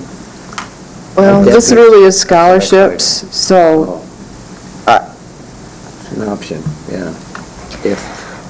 I haven't gotten over Commissioner Larson's discussion in that the amount of families on the free and reduced lunch program. And I'm rolling in my head of different options and different scenarios. And because American Legion did not have any specifics as to how they decided on who received scholarships and who didn't, now we have very specific. If you fall under this parameter, you could receive a full scholarship. We may have more families coming forth, perhaps. Great. And I'm wondering if part of the question could be if you didn't receive a scholarship last year from American Legion, I don't know. well, okay. I don't know. I guess I'm just looking for some more discussion, and perhaps we don't need it. Are we ready to vote? I have one final question. Would this commission be comfortable if I said, I anticipate a $700-800 revenue. I'll cut off scholarships when we get to $3,900. And I'll come to this commission and say, it's taken us this long to get to $3,900 of scholarship funds. Would this commission be comfortable with that? That would give us 65 scholarships to give out. That's approximately 10% of the program. And at that point, I could say, we're receiving 14 calls a day, or we're receiving 1 call per week, and then this commission could move forward with a suggestion to me. I come with a recommendation, and you guys can move forward with that. I'm very comfortable with that. All right. We have a motion. All those in favor, aye. Aye. Opposed, same. Motion carries. All right. Baseball equipment purchase.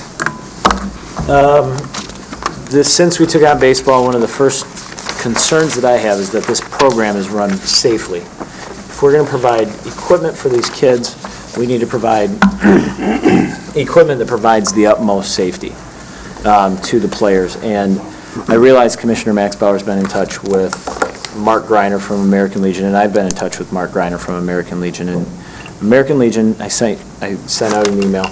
American Legion has made an offer to provide us with all of their equipment, pitching machines, catcher's equipment, helmets, bats, balls, bags, et cetera, in exchange for giving their bill to the county for their 2009 baseball program, $10,600. I've looked at American Legion's equipment, and if you bear with me, I'll give you an example of American Legion equipment.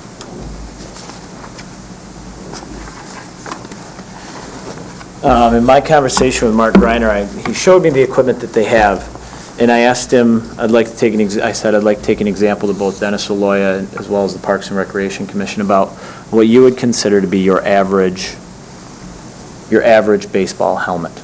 And head safety is the thing that I'm going to tell this commission is my number one concern with baseball. And he picked out a helmet, and he said, this helmet that I'm going to pass around is a helmet that's an average shape that we would receive from American Legion if we move forward with this proposal. You'll notice there are 2 straps in there, and this is an older helmet, and this was the first option or one of the early renditions of a one-size-fits-all helmet. And you'll notice there's 2 straps in there. One of my concerns is if those straps break, that helmet only fits kids with that size head. This helmet that I'm about to pass around is a helmet that was suggested by our local low bidder, Dave Harvey's. And you'll see quite a difference. There's dual density foam in there, and the foam in there is dense enough to be a truly one-size-fits-all helmet. Within the old helmet, you'll see there's no room for long hair, there's no room for ponytails. So that helmet wouldn't work well for a female with long hair. That newer helmet that's going around is a helmet that takes that into consideration. As a batter, many of you know, the biggest concern you're going to have is the contact of a baseball to the helmet. And we're talking about kid pitch. Some of these kids can be pretty wild while they're in the learning process. So that's my biggest concern with the batting helmets. Now let me show you a catcher's helmet. Within the quote for equipment, I've proposed a hockey-style catcher's helmet, which provides the best protection for a player. This is not the exact helmet, but it's got this very similar foam that you would see on the inside of a hockey-based helmet. The one I'm about to pass around is an average helmet, and this is what the majority of American Legion's catcher's helmets look like. Now, as a catcher, you kind of got two risk factors. You've got the risk factor of balls to the head. You also have the risk factor of a bat to the head. Now, if your kids were playing baseball with us, which of these two helmets would you prefer that your catcher wear? American Legion, that being said, and these examples being passed around, American Legion has a variety of equipment that is a variety of different ages and in a variety of different conditions, and some of it is good stuff. Their pitching machines are in good enough shape, and we have a source where we could have those renovated and fixed up to our needs. And some of their equipment, some of their baseballs, bags, things like that, some of their catcher's equipment may be in good enough shape for us to use, but is the equipment as a lot worth $10,600? I don't believe so, and I would prefer seeing us move forward with a program that has all new helmets, first and foremost, because the helmet and head safety is something that we should not, we shouldn't try and save money on. Can I ask a question? Please. Sure. Just so I don't have to dig through my papers, Jason, what was your total amount for all brand-new equipment, not including pitching machines? This information's going around, the bid tab for this equipment is going around. Due to the timeliness of our last meeting, I opened bids on the 16th, so it was too late to get this information in the packets. We received 4 quotes, one from AD Star, which was a national which is a company out of Pittsburgh, and they were the low bid at $13,112. The second lowest bidder was Dave Harvey's here in town at $14,615. One of the things in the RFP, I asked that each of the companies quote nationally known products, and I use the example of Rawlings or an equivalent company. The AD Star company provided a variety of protective equipment that is their own in-house brand. I've done some research. They're the sole source provider for AD Star brand equipment.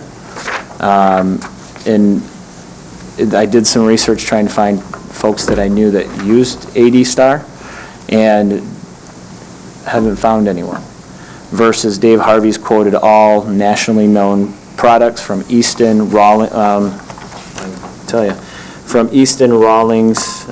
some Martin balls, and other nationally known companies. There is an 11% difference here, and I'd like to be able to see us move forward with purchasing equipment from Dave Harvey's based on their low bid. One of the challenges with this RFP and sending it out is we're going to buy a set of equipment per team.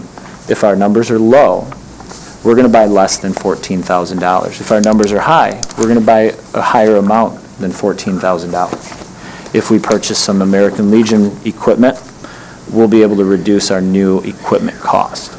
So this is kind of a challenging RFP to propose, in the fact that until we have registrations in, we don't know the exact number of kids or the exact number of teams. Jason, So- I have a question for you. Sure. 80 Star, is that a local company, a local bidder? That's out of Pittsburgh. It's out of Pittsburgh. Yep. One of the things in moving forward, and I'm going to make the recommendation in purchasing new equipment, we utilize our local provider, Dave Harvey's.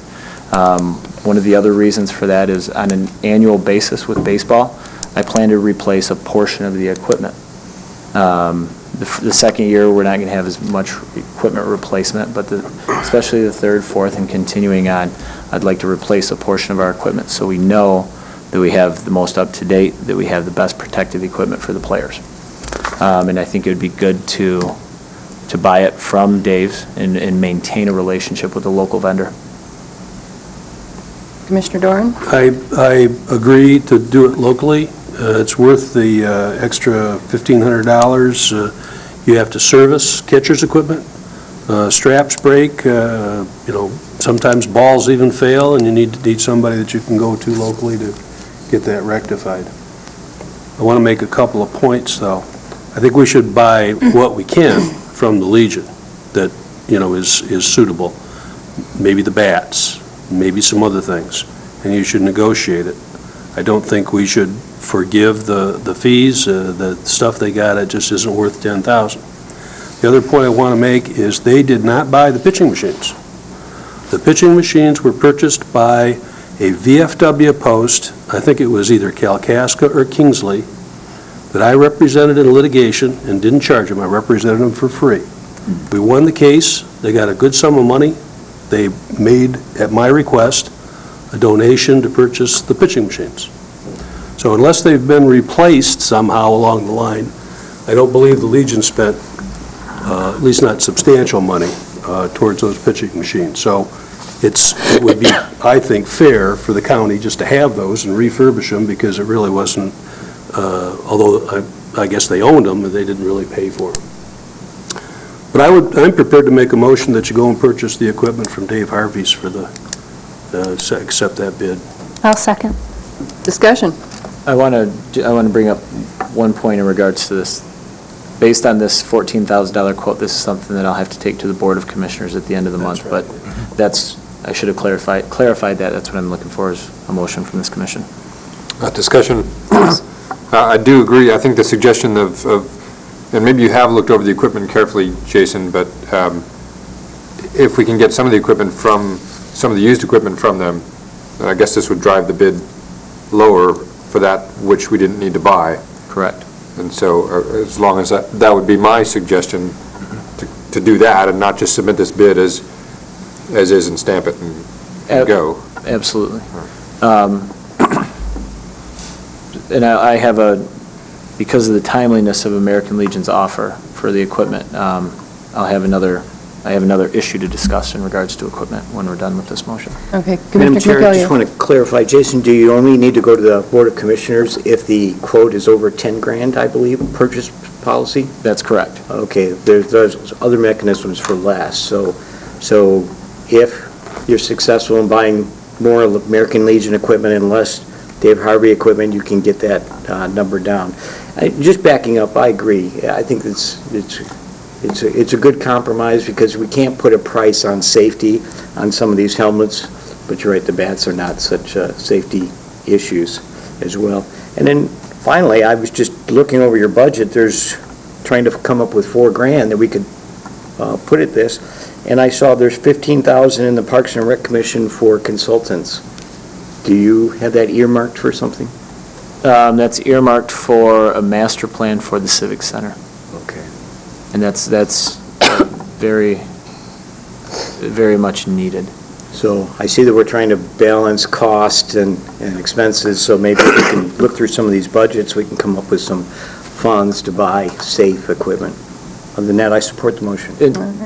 Kevin, just so you know, I've budgeted this $14,000 in the budget for baseball. So that is already taken, in fact, a greater amount's taken into consideration for the baseball budget. It's already in your budget. It's already in what, the Civic Center budget, or?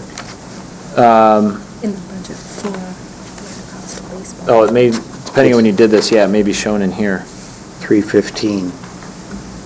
I see what you're stating, though. There's a baseball budget and whether or not In it's... the program budget for baseball. Okay. All right, we have a motion. Any additional discussion? All those in favor, aye. Aye. Opposed, same. Motion carries. The next item in regards to equipment is American Legion has asked to, obviously made an offer of giving us baseball equipment if we forgive their $10,000, last year's baseball fees.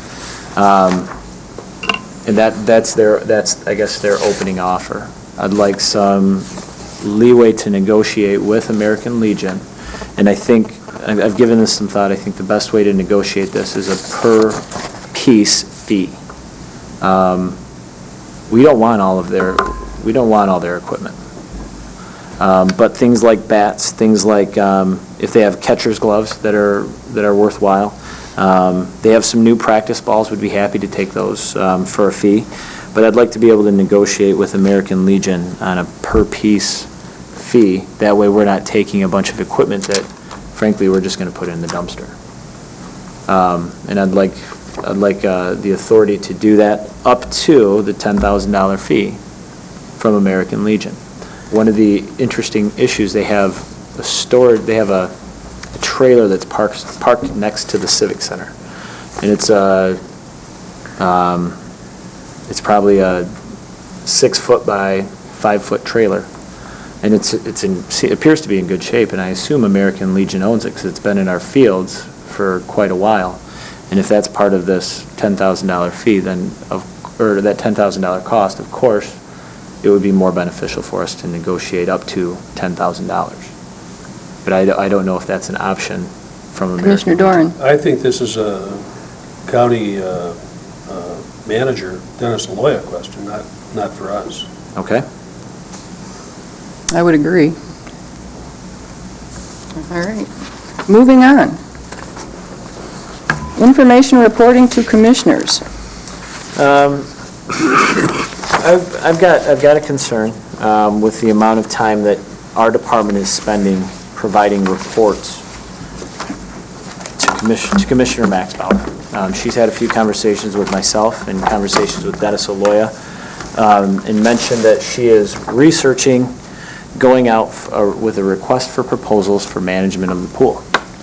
And between February 18th and March 9th, Kim and I received 39 notifications from Commissioner Max Bauer, either in writing, over the phone, or stopping by in person, for 20 different pieces of information. This stack of information right here is what we've researched and what we've provided to Commissioner Max Bauer. And this binder clip here by itself took up, between Kim, myself, and our clerical assistant, took up approximately 16 hours of our time. These FOIA requests came near the deadline for your commission packets, and by FOIA standards, we have to give her this information within 5 working days, otherwise we're in violation of the law. Your commission packets were late to you because we had to spend time with this information. Commissioner Max Bauer mentioned she's going out she's accumulating information to possibly go out for an RFP for pool management. And that's something that this commission has opted, or hasn't provided direction for. So as your director, I'm asking for some direction from this commission about information reporting. You know, this is 16 hours of information that could have gone towards baseball, or gone towards a master plan, or a transition plan, or a strategic plan that was taken from our employees for a directive that didn't come from this commission and didn't come from the county commission. In your packet, there's a letter from Dennis Aloya to Commissioner Max Bauer, and he copied each of you on it. So I'd like some input, I'd like some discussion, and some direction from this commission about the importance and the usage of staff time to provide information like this.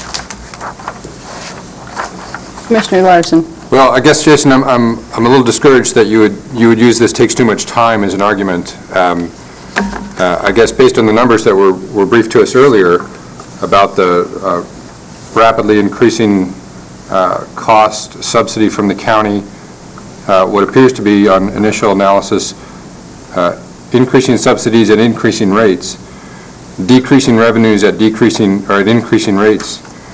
There's no doubt that the business end of the pool is a major issue to the taxpayers in the county. And so if there are questions from either whether it's a citizen or whether it's the chairman of the commission, I guess she's asking for information, and as a public employee, you have to provide that. I'm not versed on exactly the information that she was asking, other than what's in our agenda here, and so from what I look at, it didn't look unreasonable to me. Is it a lot of stuff? Yes. As a manager, I guess I would have expected a lot of that information to be readily available at some level. And so I guess based on my Air Force experience, we often received congressional inquiries for information that took a lot of time, but the policy-making board of this country gets the information they're asking for, and so I don't think it's unreasonable. I don't think time is the major factor here. We've got hundreds of thousands of dollars leaving the county coffers, the management of the pool, so I guess I don't support your protests of it. 16 hours doesn't seem like a lot. That's one person working for 2 days. Seems reasonable to me.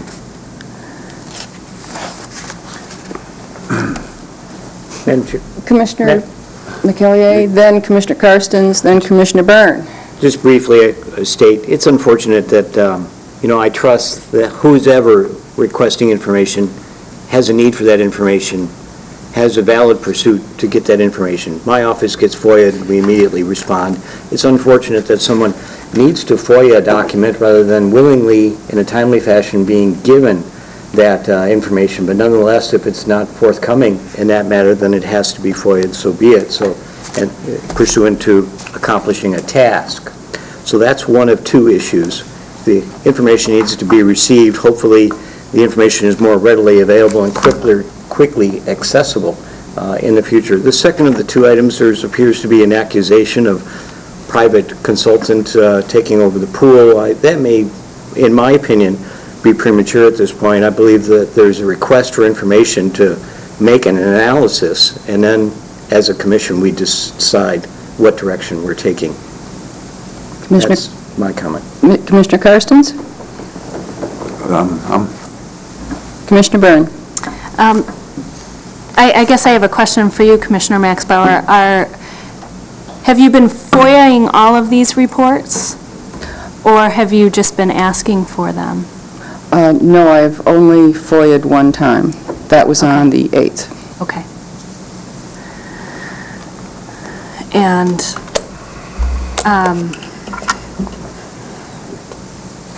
I don't know, as a commission member here, I'm confused as to gathering information for requests for proposals without that discussion being amongst us as commissioners in an open meeting. It was my understanding that we've implemented hiring our aquatics manager. She's been here for 6 months. And looking at requests for proposals to privatize our pool hasn't been a discussion that we've had, so. Commissioner Karstens? Given the economic times, the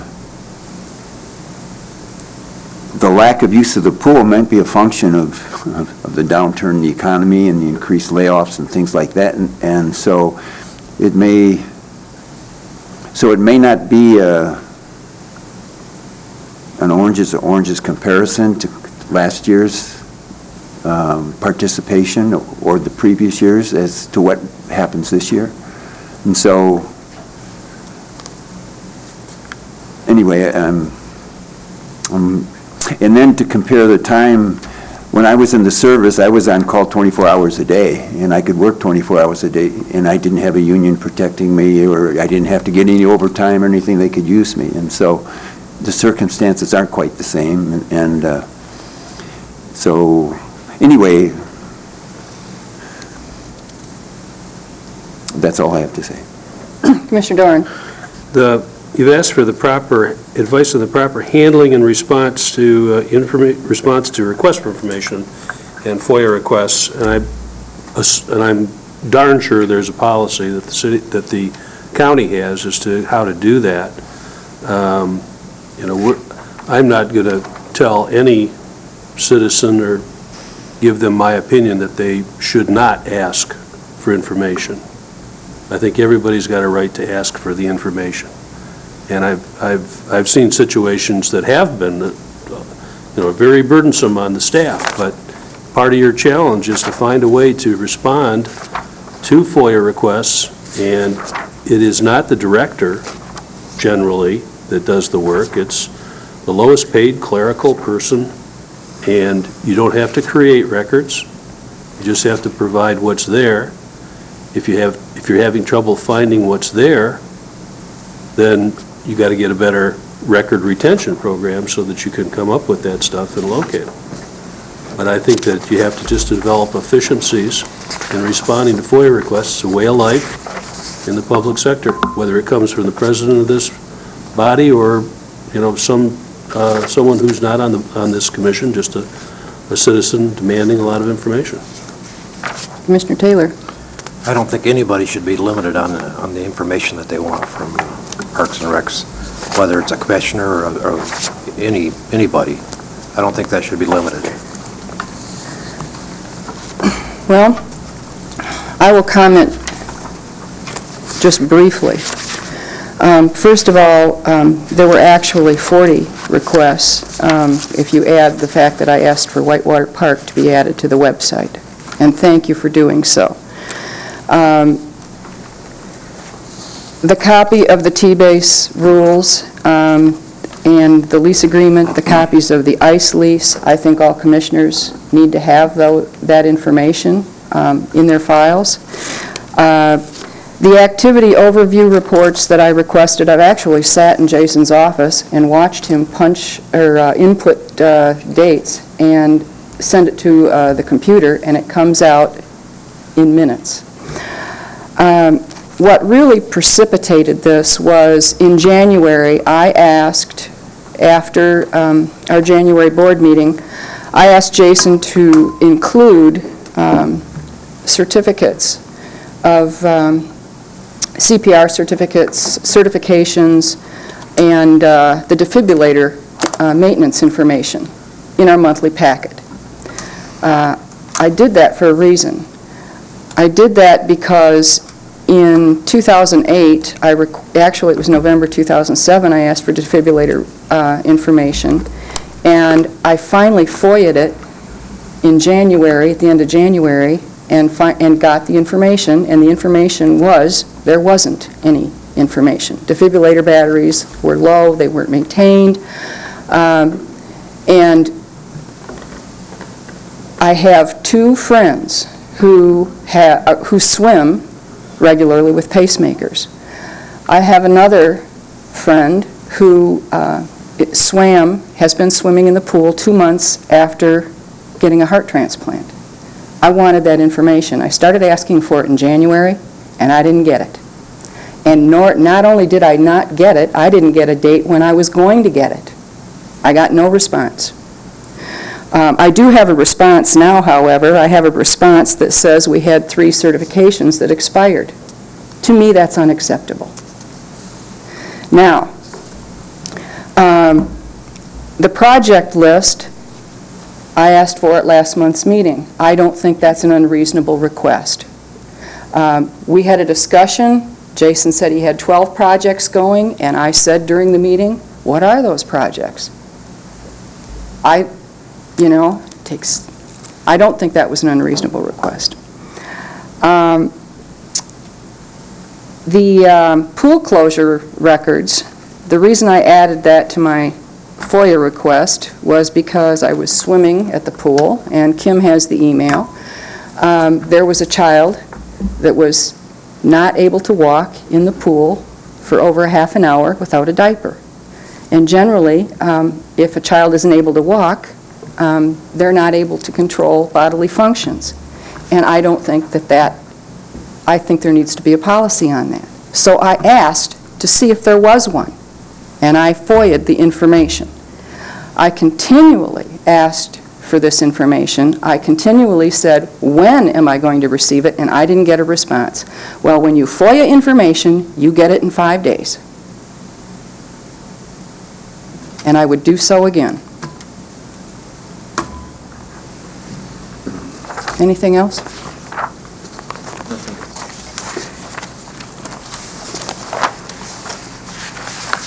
Next on the agenda, Director's Report. This is going to give an update about baseball. We've sent out 13,000 flyers to schools, including TCAPs, GTACs. And we had to go to the printer for more copies. We'll have them Monday. And those will be going to the academies, to the charter schools, and things like that. I mentioned earlier that Legion may offer a scholarship specifically related to our program. In Maryland, we're at 31 registrations right now for baseball. 31 registrations between online registrations, mail-in and drop, and in-person registration. Within this agenda, there were 2 items of communication, 2 letters in regards to Twin Lakes. And I will be responding to those 2 letters in regards to accessibility at Twin Lakes. I've got calls into both of the folks, and I'm looking for some clarification. One of the issues we have out there is the top course of asphalt has not been completed because the asphalt mills closed down before the project was completed in the winter. So there is a 2-inch lip leading up to the new curb, and I believe that was the primary concern with those 2 letters. I'm looking for clarification from the 2 folks that wrote them, and we'll be informing them that as soon as those asphalt plants open, and now that the snow's melted, we'll be doing the punch list, and Hallmark knows that our projects will be one of the first completed this year. So I just wanted to give those 2 updates. That's all I have for my report. Madam Chair, commonly I see this situation, storm manhole covers have got a lip between the final course of asphalt, and they can come in and they can put a small ramp of asphalt rather than putting the whole final course on. You might consider that in your discussions.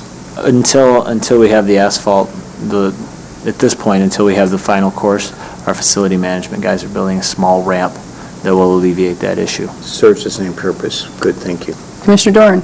I like the online registration for the baseball. That looked pretty slick. Great, thank you. And the Babe Ruth, the links to the Babe Ruth are very informative. And there's, if I understand it right, is there going to be some coaches' clinics? There will be coaches' clinics, yes. And have you communicated with the last year's coaches, or what's your plan? Umpires and coaches are my mission for next week. Okay. Right now, we've been trying to get the information out to the schools, get the information out, answer parent questions, things like that, and that was a pretty hefty task. But umpires and coaches are the next step. Great, thanks. Commissioner Clark. Yes, I would like to speak to the Twin Lakes project. I went out there just before this meeting and walked the site. First time I've had a chance to see it since they started construction up close. I think that the crew has done a phenomenal job. It's going to be a facility that this community is going to be very proud of. The parking was reorganized from what it used to be, and if you recall, the original parking scenario at Twin Lakes was the sidewalk was flush with the asphalt, and cars could drive up onto the sidewalk and park almost anywhere they like, and parking is a premium at this facility. With the redesign that the landscape architect did, Mark Robinson, he tried to organize parking and organize the ADA access to current standards. And at this point in time, we are hitting that in between when we have base coat to finish coat with an 8-inch curb rise instead of a 6-inch curb rise, and the lips accordingly. I think once we get the asphalt down, a lot of those issues will go away, and now the parking is organized, and no one can no longer park on the sidewalk because of the curbs. So, but I think they've done an excellent job out there. And everyone should go take a look at it. It's really nice. Okay. The only thing else I wanted to mention during this meeting is, I believe it was Commissioner Byrne who asked me when I mentioned that Leelanau County had their master plan done by Northwestern Michigan Council of Governments. She asked what that fee was, and it was $7,400. I did research it. I also copied the Leelanau County's master plan for you all, so you can review it and see the work that was done by the Council of Governments. It's certainly, something that I think will help us as we move forward in our master planning process. Anything else from anyone before I take additional public comment? Chairman, Madam Chair, you mentioned under public comment, you had an issue relative to scholarships. Oh, I think really we covered Okay. we covered that, and at least for now, but Jason, would you add scholarships to the next agenda, please? And we can discuss whether or not we want to have a standing committee for the swim scholarships, whether we want to form a general scholarship committee for other sports as well. We can have that discussion at our next board meeting. Good. Commissioner Byrne? I just was thinking that we had discussed that already. Well, no, we just discussed it, as my understanding, just regarding baseball, but, if there are other sports, lacrosse, hockey, we can have a discussion. Okay? At this time, I'll take public comment. Please. But I'll use it. Please sit down and give us your name and address. My name's Mary Laux. I live at 4011 Cedar Run Road in Traverse City. I just wanted to come in this evening to make a comment on what's happening at the pool these days. I've been a swimmer there for over 20 years, and the changes that I've seen in the last 6 months have been really good and pretty well received by my fellow swimmers. So I just wanted to come in and compliment the board on the steps that it took to make those changes, and I hope they continue. Kim's doing a great job. So thank you all. Thank you for coming. Can I ask a question, Christine? Sure. Of me? Yeah. Do you have a membership there? Yes, I do. Great, thanks. You're welcome. Yeah, thank you. Thanks, Mary. Anyone else?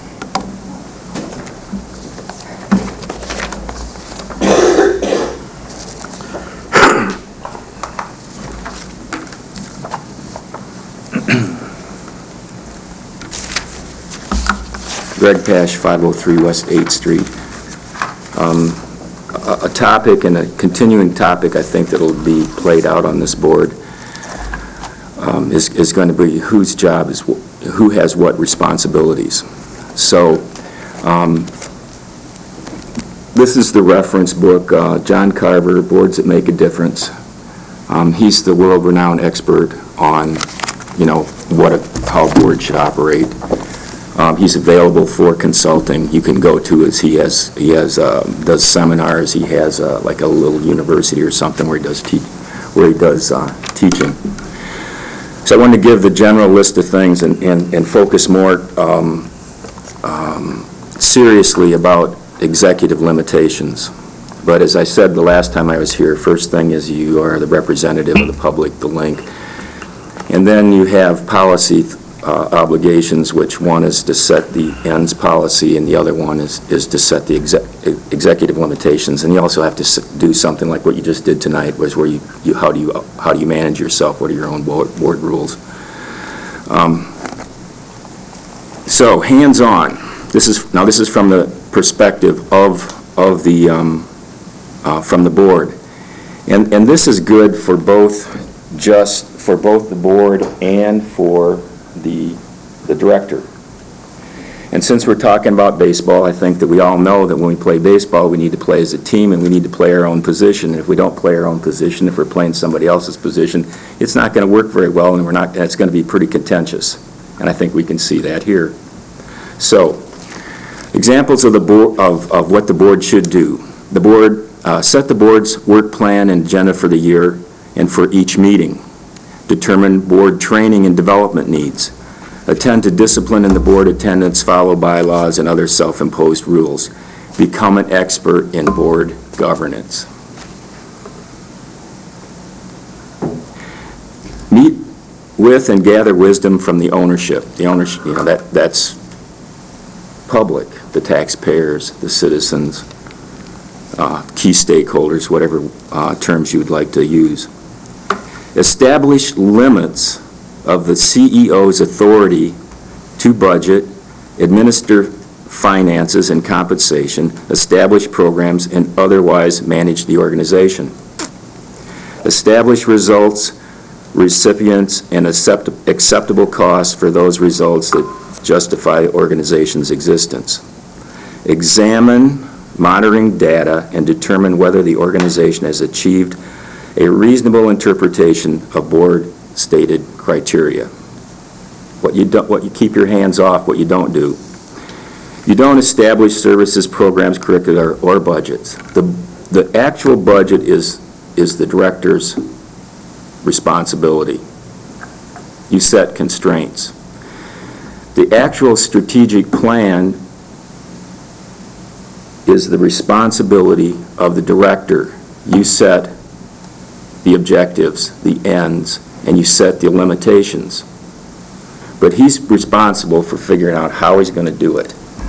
He's responsible for getting it done.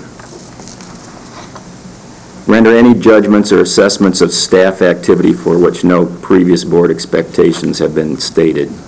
Determine staff development needs, terminations, or promotions. So basically, I could keep going. It's a lot.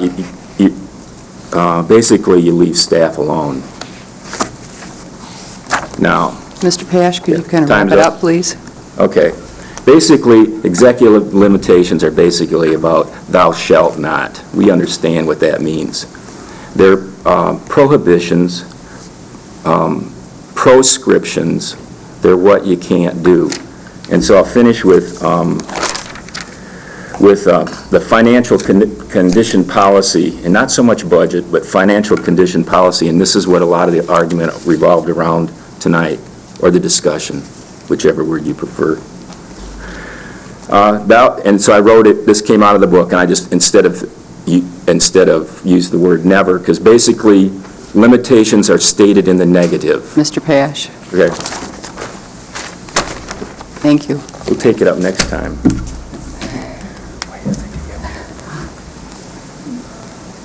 Madam Chair, motion to adjourn? Could I ask a question first, Kevin? I see.